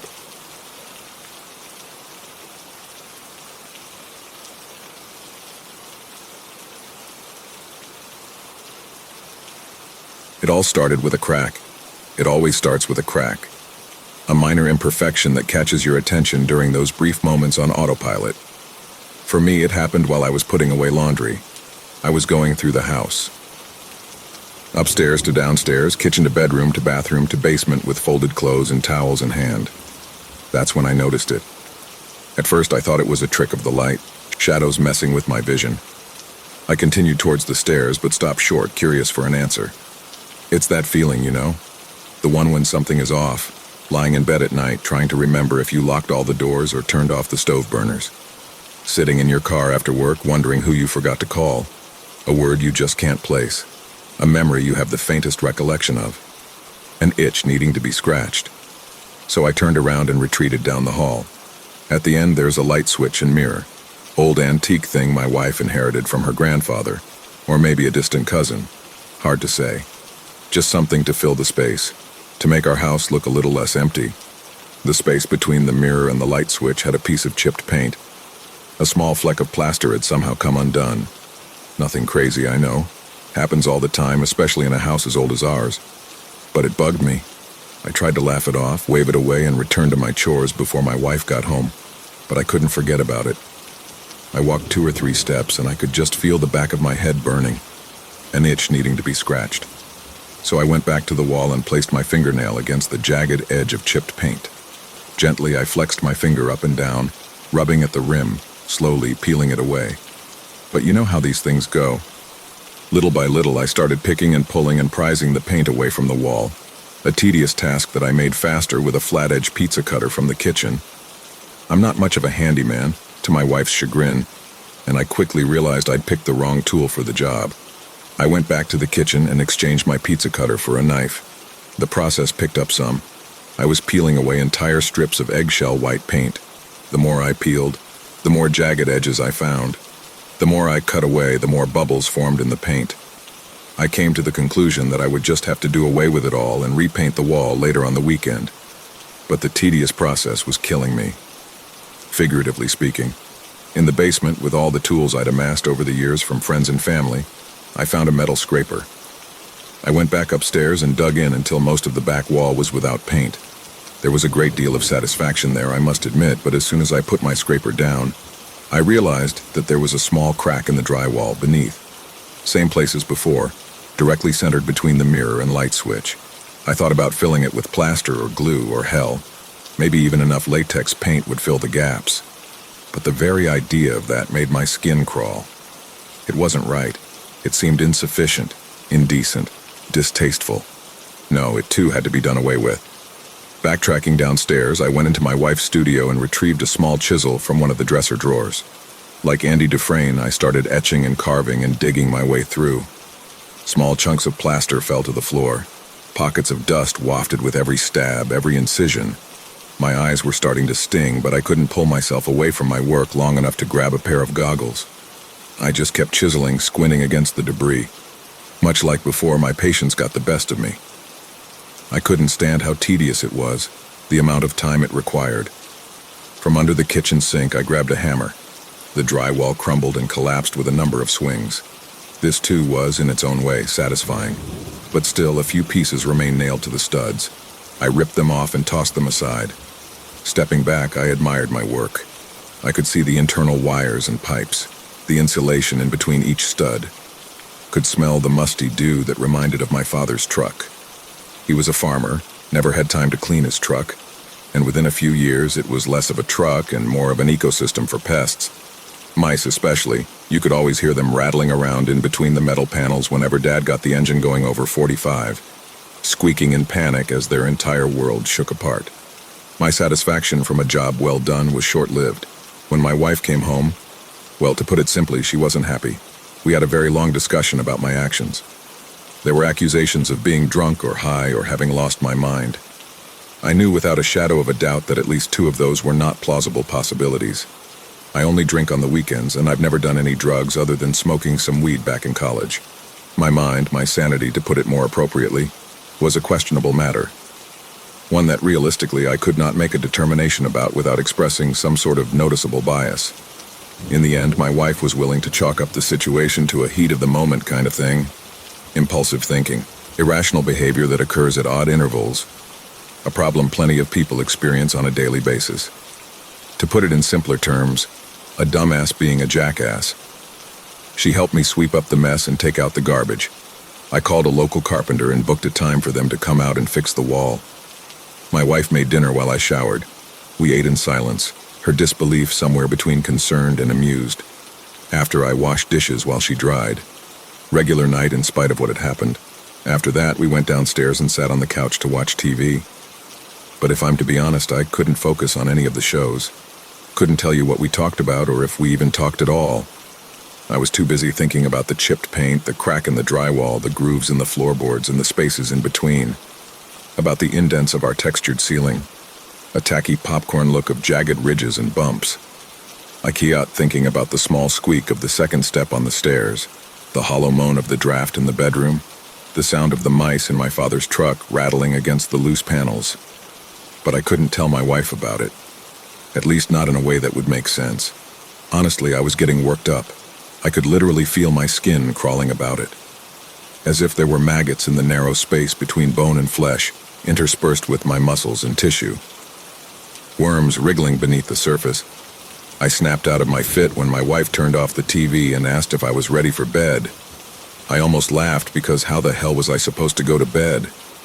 This wasn't the kind of issue where you just count sheep or clear your mind or listen to rain sounds on YouTube. It felt permanent, detrimental.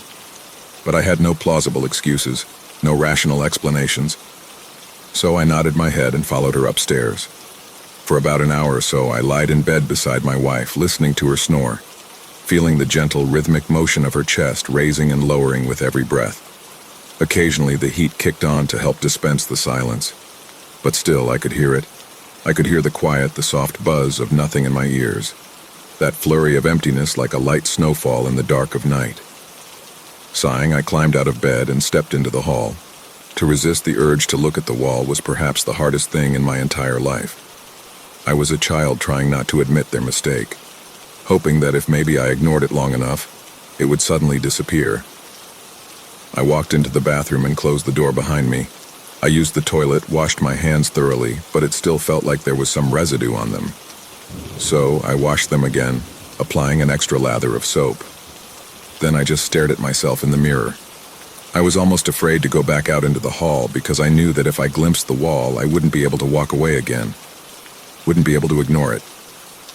I was just biding my time, trying to build up a tolerance of sorts, psyching myself up for possibly the most mundane battle in existence. Just as I was about to leave, I noticed something in my reflection, a small dot on my forehead.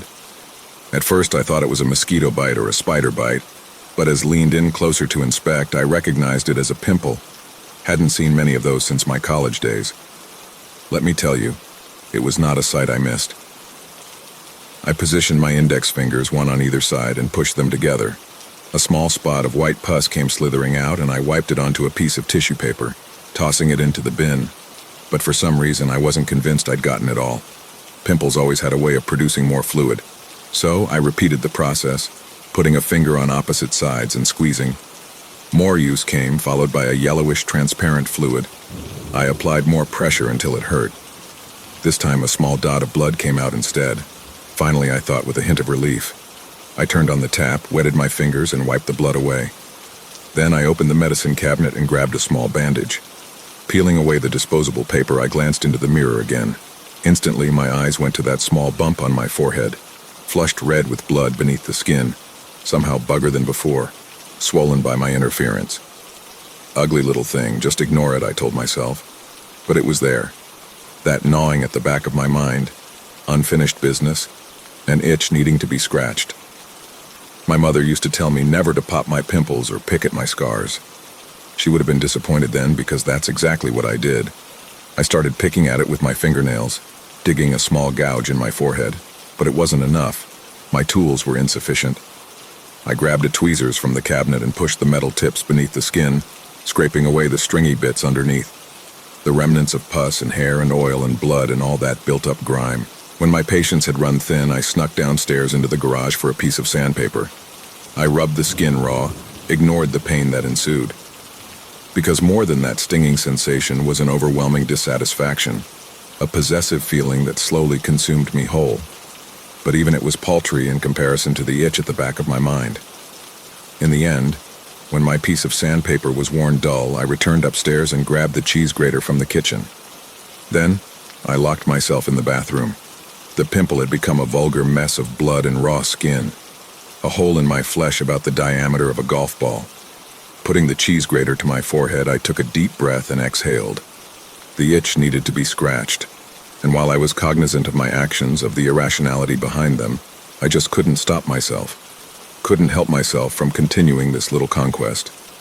My wife started knocking on the door, and when I didn't respond, she began pounding her fists against the wood, rattling the door in its frame, making the hinges jiggle and squeal.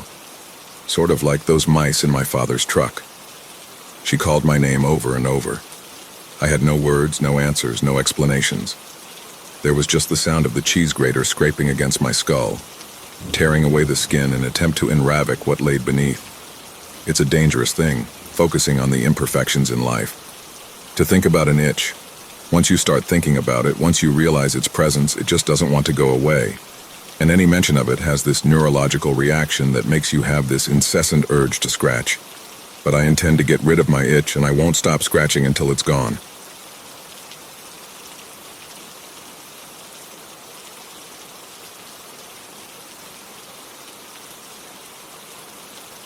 Where's my story? I don't have it yet. Sorry, I'll send it soon. Have you even started? Yeah, I'll get right on it. You'd better. My nemesis glares at me. You know I hate to be kept waiting. Uh-huh. And the Halloween issue of our magazine can't wait either. Correct, you're the headliner. You'd better give me something fantastic. Any less, and you're back to polishing others' works. Understood. Jeanette Kahn, creator and editor of Mundi Macabre, turns and stalks down the hallway of our claustrophobic office. I'm left alone with my computer screen, my keyboard, and a cursor flashing patiently after the sentence I managed to write. Halloween, more than any other time of year, holds the promise of the unknown. Not bad, but not great. It doesn't pop, make you sit up and pay attention. It doesn't have the creepy factor. Not unless I use it as the start of a Lovecraftian tale. Nah. One of my fellow writers is taking a shot at that. He's calling his story The Innsmouth Look. I mentally picture Jeanette with a deep one's face. Get to work. Write. After deleting the sentence, I stare at the cursor. Sometimes words flow like blood through my veins. Other times, like now, I have a clot. Maybe YouTube will help. I search for If I Were a Rich Man from Fiddler on the Roof, and its corollary Rich Girl by Gwen Stefani. Both focus on the dream of becoming wealthy. While Tevi would rather spend money on his family and his god, Gwen would rather clean out Vivienne Westwood in her Galliano gown. I wouldn't do either. Instead, I'd buy Jeanette out and take charge of this horror rag. I'd make it famous. Right now it's a respectable mid-lister, found online and at the brick-and-mortar bookstores that still exist in larger cities. Large cities. Maybe that's where I should start. Chicago on Halloween was full of more tricks than treats. That's clearer and more concise, but I don't know what tricks the Windy City holds on October 31st. Razor blades in apples? Poisoned candy? That's been done before. Maybe a severed head in some unfortunate kid's pumpkin-shaped treat bucket? It might hit too close to home for some folks. Maybe I'll ask the reader what Halloween means to them in a roundabout way. What does Halloween hide? Perfect. What lies beneath the surface of the masks and the color of the costumes? Perhaps the innocent smile of a child. Then again, gah, evil kids creep me out, and that subgenre's overdone. I let the cursor gobble up those last two sentences like peace offerings. I'm hoping they'll be accepted. My stomach growls. Lunchtime. I mumble to no one in particular, then leave the computer having finished two lousy sentences. Writer's block is a bitch. Time for a break. This, of course, means having to sneak past the deep one on my way out. Tenet. My heart leaps into my throat. Yes, Jeanette? You have 12 hours to send me your masterpiece. Otherwise, you're the only writer on our staff who cares what an Oxford comma is. I'm thinking that copy editing is where your talents truly lie. No. The word falls out of my mouth before I can take it back. I mean, you have a deal. Jeanette smirks and returns to her laptop. I flee the building for some fresh air. Late September greets me, crisp and cool. My birthday is this week on the 25th. What do I want? A night out, dinner, and a movie at the theater. What's playing, I ask my phone. Several horror films and a rom-com pop up in my local listings. I want to see Heretic, but according to Google, that comes out on November 15th. By then, I'll either be a superstar or a slave at Mundi Macabre, aiming to rest from Halloween and all that it entails. Entails? Entrails. My stomach's grumbling again. I opt for the Chinese place across the street. Then something else catches my eye. A new store has opened up nearby, one with a hanging wooden sign, Cinderella's Curios. Below this elegant text is a cutout of a silver slipper. I'm immediately curious. What would Cinderella collect? A silver bell chimes as I open the heavy glass door. It slides shut on its own. Whoa! Collectibles of all sorts greet me. Porcelain, crystal, coins, various ceramics. An actual glass slipper, courtesy of Swarovski, is the first thing I focus on. The price tag? $259. I'm immediately reminded of a little rhyme. A wonder to look at, delightful to hold, but if you break it, consider it sold. A store like this would ordinarily be a nightmare. I'm a klutz.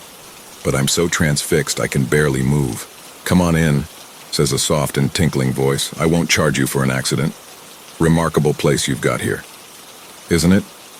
A smiling older woman with round wire-rimmed glasses heads toward me, not bumping into a thing, not even brushing her precious possessions.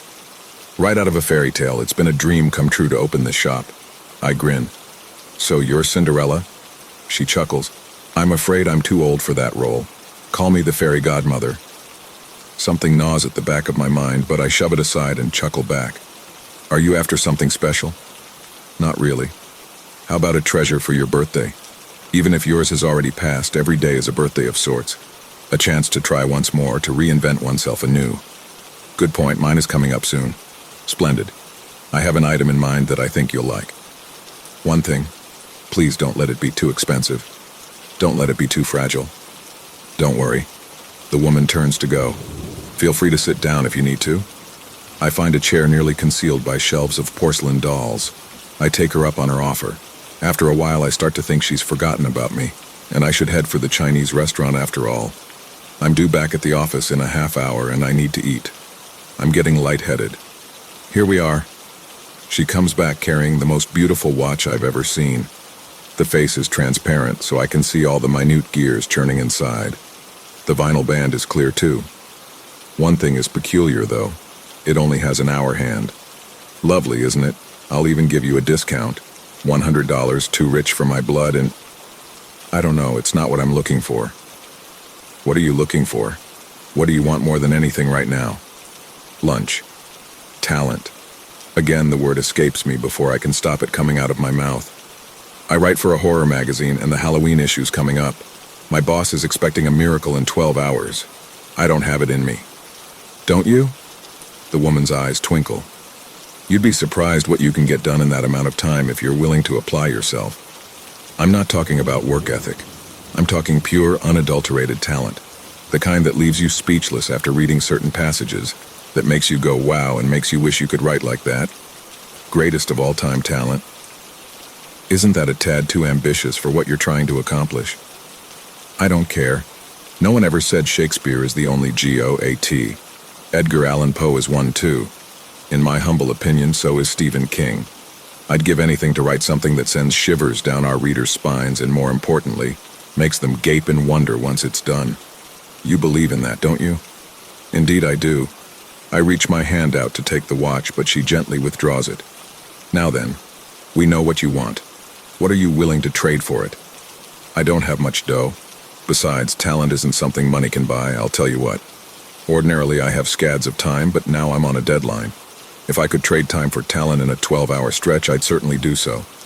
But that isn't possible, is it? I sigh. Number not even for you. I wouldn't say that. She stretches out her hand. I offer you this watch for the low, low price of $50. Consider it a birthday present. Are you serious? As serious as my merchandise. I don't deal in fakes or trash. Obviously not. I stroke the watch's face. If you really mean it's $50, I'll take it. Do you take credit cards? The woman shakes her head. Darn, that's all the cash I have. I think of getting up and leaving, but my eyes are glued to the gorgeous gift. Ah, what the hey. I take the money out of my purse and hand it over. Pleasure doing business with you. Wait, 3 things. She traces her finger over a button on the clear vinyl band. First, when you wish to activate it, push this while you have the watch on your wrist. Second, don't push it before you're ready. Third, and most importantly, she leans in. Whatever you start, you must finish. Goosebumps break out on my arms. This trade is final, as are all sales from my establishment. I understand. Do you? I'd hate for you to be disappointed with your purchase. Trust me, it's magnificent. There's no other word for it. I'm glad. The shop owner beams. Also, remember to keep your wrist clean before activating the watch. A dab of rubbing alcohol will do.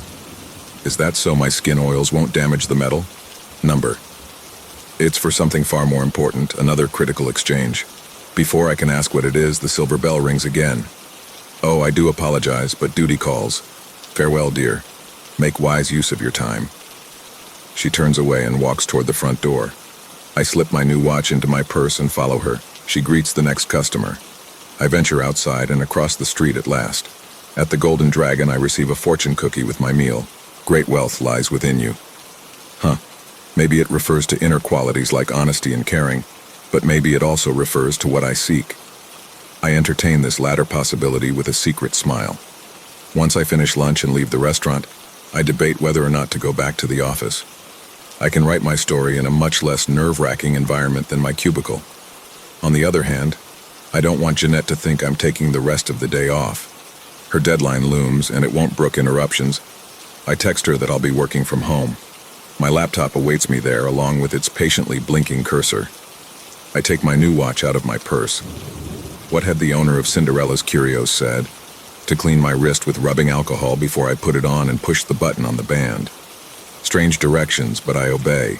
She also said to push it once I wanted to start, but not before I was ready. I'm ready now. I stretch, take a drink of my Mountain Dew Code Red, and try the button. A sharp pain makes me cry out and swear. A needle on the underside of the watch face has plunged itself into my wrist and is drawing blood into it, drenching the gears. The hour hand, which hasn't heretofore moved, floats above the droplets and inches forward ever so slightly. Terror ripples through me. I now understand what the lady was really trying to tell me about the watch. Time traded for talent, blood traded for time. I unfasten the band, but the needle's stuck fast in my wrist, and I don't want to try removing it. I refasten it. The watch will stay on until my work is complete. What have I done? Its clock is ticking. What happens if I don't finish before it strikes 12? I lay my fingers on my keyboard and start typing, not wanting to find out. Hour 1. What does Halloween hide? What lurks behind the surface of the masks and the color of the costumes? More than any other holiday, it holds the promise of the unknown. Sophie Tafus loved to collect. From her very first assortment of love-worn stuffed animals to her doll lineup, to her carefully studied rocks and minerals from the periodic table, her collections were worth far more than money. They represented years of searching and finding, winnowing and selecting, preparing and displaying. They were her heart and soul. Yet as always, something was missing. On Halloween of her junior year in high school, Sophie and her friends decided to go to the crossroads on the outskirts of town. It had been a teen hangout since time immemorial. Not even the cops could run them off completely. The best they could do was cruise by every once in a while, which wasn't enough to stop the sneakiest and most determined partiers. Besides, Sophie's social circle came from good families, good meaning rich. Even if they got caught, they were sure they'd be let off with a warning. Speaking of which, rumors warned that here was where people went to make a certain kind of deal. Not in dollars and cents, but in much more expensive commodities. Was Sophie a believer? In a nominal sense, but she wouldn't let her peers know what or how much she held to. October 31st fell wintry cold, with a sky full of stars and teenage hearts full of yearning. They all had something they wanted, but what were they willing to give in return? Brett and Ashley were atheists, here for the extra-legal fun and not the paranormal aspects of Halloween. Miranda, however, was a different story. If you were to ask her if she was still scared of the boogeyman, she'd tell you no.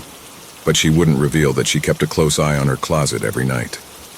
When they reached the crossroads, Sophie and company passed around a flask of vodka and talked about what they'd heard. Brett said that his cousin's friend came here, made a pact with the devil for blues guitar mastery, and then killed himself when his upgraded skills weren't up to the task. Scoffing, Ashley countered that the scariest thing that had happened so far was a hit and run. No more, no less. Miranda asked if the ghosts of the victims haunted the premises. Ashley and Brett snickered, but Sophie stayed quiet, unsure. She thought she felt a weight in the air, a curious presence that gave her more goosebumps than the temperature. Finally, Miranda asked, "Soph, do you think there's a heaven?" "Yeah." "What about hell?" "Also, yeah." Sophie figured these admissions were safe. Lots of people believed the same. "What do you think hell is like?" Sophie paused. "I think it's different for each person. Not some generic lake of fire where everyone goes. If we deserve punishment, it'll be tailor-made for us." After a few minutes, Miranda spoke again. "What would your punishment be?" "I don't know. I'd like to think I haven't been all that bad. I don't cheat, steal, or kill, although I lie from time to time. Maybe my version of hell would be having to tell the truth all the time, no matter how harmful or ugly to everyone. Yikes. My version would be having to get on a scale minute after minute, hour after hour, so everyone could see how much I weighed, then laugh at me." Sophie's heart sank. She knew how much Miranda struggled with food issues. "Seriously, though, what if our worst fears come true in hell? There'd be no one around to save us but ourselves, and we couldn't no matter how hard we tried." "Hey, that sounds like school," said Brett. The four friends snorted with laughter. "Don't worry about it. Hell's not real." Sophie remained uncertain. "Brett, I'm freezing. Do you actually want to stay out here until midnight? Nah, man, I just came so I could neck with you. Ashley gave him a playful punch on the arm. Hey, if you're not going to be cool about this, get in your car and leave. Cool about what, Soph? It's been a lousy Halloween. Come on, Ash, let's go. Ashley and Brett headed for Brett's beat-up Ford. Miranda stayed put. If there are any ghosts or spirits, any strange manifestations, I'm going to be the first one to see them. She grinned playfully at her best friend. Sorry, girl. Sorry yourself. I'm looking for something in particular, or rather, someone. I reread everything I've written after second-guessing myself 1,000 times and making countless little edits. I consider my draft above average, but it's nowhere near what I'm aiming for. It has potential, just not GOAT potential. Be patient. You've introduced the main character and set the stage. Your new skills will manifest themselves in time. Main character? Don't you mean the main characters? Silence in my mind. I'm talking to myself again. And how much time? I've been at this for 2 hours, considering the relatively little amount of text I've typed, and I only have 10 hours left. Patience, I said. Is that Jeanette I hear inside my head, or the voice of my fairy godmother? Keep at it. You haven't a moment to lose, my dear tenant. Definitely, Jeanette. The deep one has a hold on me even at home. With my blood coursing through my new watch, I keep writing. Hour 3. Miranda couldn't quite believe it. Here she was, the most credulous person in their little group, wondering if Sophie had lost her mind. Not even she, Miranda, could brave the glacial air for the sake of naught. Sophie wore a stylish parka, but Miranda only had a tank top and shorts on. She wrapped her arms around herself and rubbed as fast as she could, hoping the friction would warm her. Are you cold? Asked Sophie. Duh. Want to borrow my coat? Nah, that's okay. Hey, Soph, would you mind if I left? Why? Miranda gestured all around her. There's no one else here but us. It's not midnight yet. Would you like to come over to my house and crash? We can eat lots of candy. Nah, besides, I don't want to waste this opportunity. For what? To make a deal. Sophie smiled. Here I thought you were the superstitious one. Hey, no fair. Stay with me. I'm going to need some company if this all goes wrong. Who do you think will show up? Someone who gives you exactly what you want, exactly when you want it. The devil. Yeah, but more powerful and not evil. Someone beyond space and time. What? You're crazy. Maybe, but tonight I can afford to be a little nuts. So can you. I'm going home. Suit yourself. Suit. Sophie put her hood up and turned away from her friend toward the crossroads, an icy wind coursing around them and through their flimsy defenses. Sophie was better prepared, however. She didn't regret seeing the bright red taillights of Miranda's Chevy vanish into the distance. This night and this chance were for her and her alone. She stood in the middle of the intersection and waited. Greetings. Sophie whirled around. Someone else was indeed there. An impossibly tall man in a fedora and trench coat. She couldn't see his face, but his slitted eyes glowed bluish-white, as if they were lit by an inner star. Who are you? Sophie cried. Where did you come from all of a sudden? Some call me the stranger, others the collector. I prefer the curator. What's that? The manager of a museum and its exhibits. The word comes from the Latin cura, meaning to care. I care deeply for everything in my care, my young friend. As for where I come from, you answered that question, beyond space and time. You're kidding.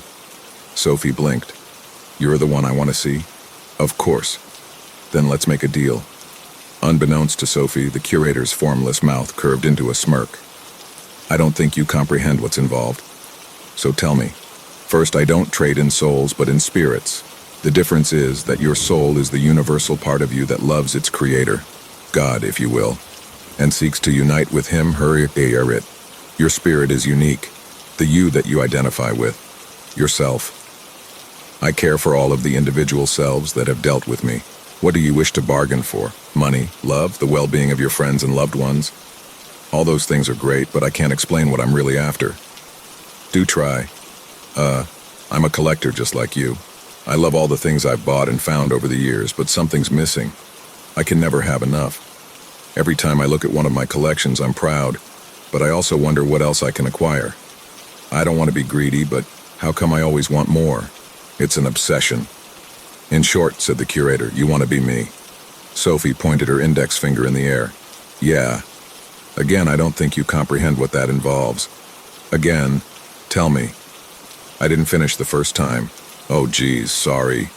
The second thing you should know is that I give each of the ones I curate a task to perform. Not in the afterlife, but in the here and now. This special service is a binding contract and must be fulfilled on time.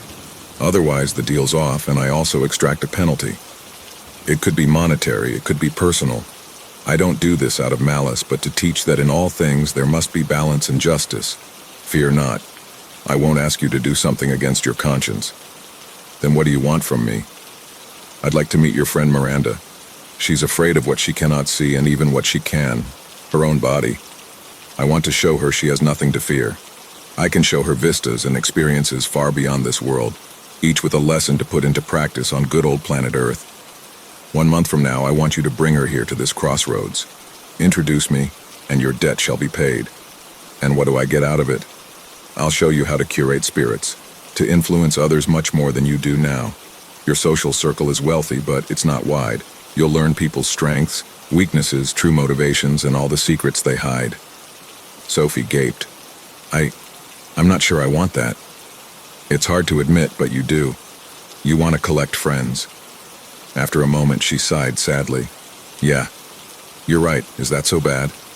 Not as long as you care for them and they care for you. Do we have a deal? Wait, what's the third thing? I almost forgot. While I'm here in your world, my physical form is fragile.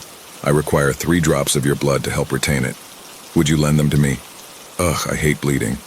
It will only take a prick of your palm. Okay, if you say so. Sophie turned her hand palm upward and allowed the stranger to dig one of his long nails into her flesh. It hurt for a fraction of a second. Then he grasped her hand in his own, which was even more frigid. Sophie felt herself weaken. She wobbled in place, then caught her balance. He pressed her palm to his wrist to nourish a transparent watch whose gears ran on blood. Unbeknownst to Sophie, the curator lived on borrowed time. Voila, our bargain is made. On November 30th, I expect to see Miranda. He left the crossroads. With her cold, cauterized hand, Sophie waved goodbye. I can't believe it. I'm wearing the curator's watch and am bound to him by the blood I'm shedding. Time traded for talent. Blood traded for time. This story I'm writing isn't fiction. I'm feeling drained. I need a nap. I've slept 3 hours. 3. I forgot to take my watch off, but I still lost track of time, and... Jeanette, how's everything coming along? Shut up, Jeanette. I have a far worse taskmaster than you breathing down my neck. Yet he's remained silent. You won't shut the hell up? Get out of my head. I will when you're finished. Get back to work. Don't be afraid. My fairy godmother chimes in. You've got time. I sure hope so.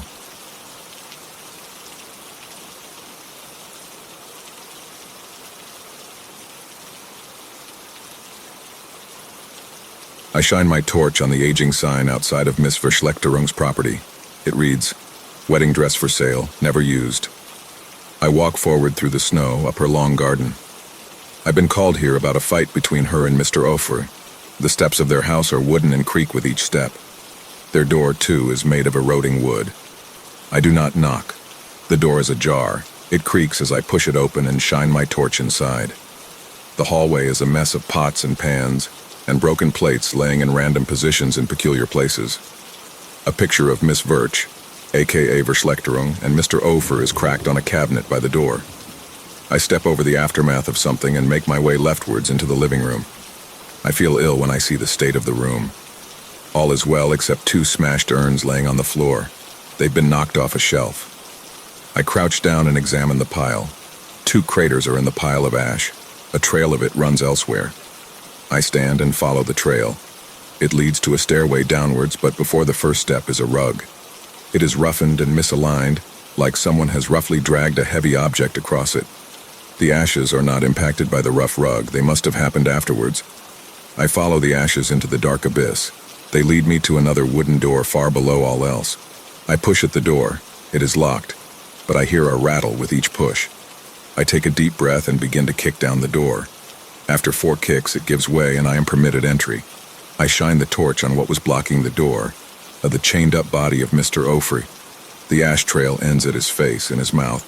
A pile also surrounds his head. He must have been trying to fight back. I cannot do much but stare at the restrained corpse, so I retreat back up to the living room. From the living room, I go up the breaking stairs in the hallway to the second floor. All the doors are open except one. I approach the door and find it locked. It takes 6 kicks to break its lock. Inside the room, a window is open, letting a cold draft blow at me. The rest of the room is uncomfortably hard. There's not a pillow in sight. The mad Miss Virch must have placed them in another room. But there's a bed, and someone in it. I cannot see her face, but I can see the lump of her body under the covers. Miss Virch is sleeping. I turn, hoping to not wake her. I'll call the professionals here instead of me. I make my way down the stairs, quickly but carefully, and am stopped in my tracks. The door is closed, locked. I left it ajar.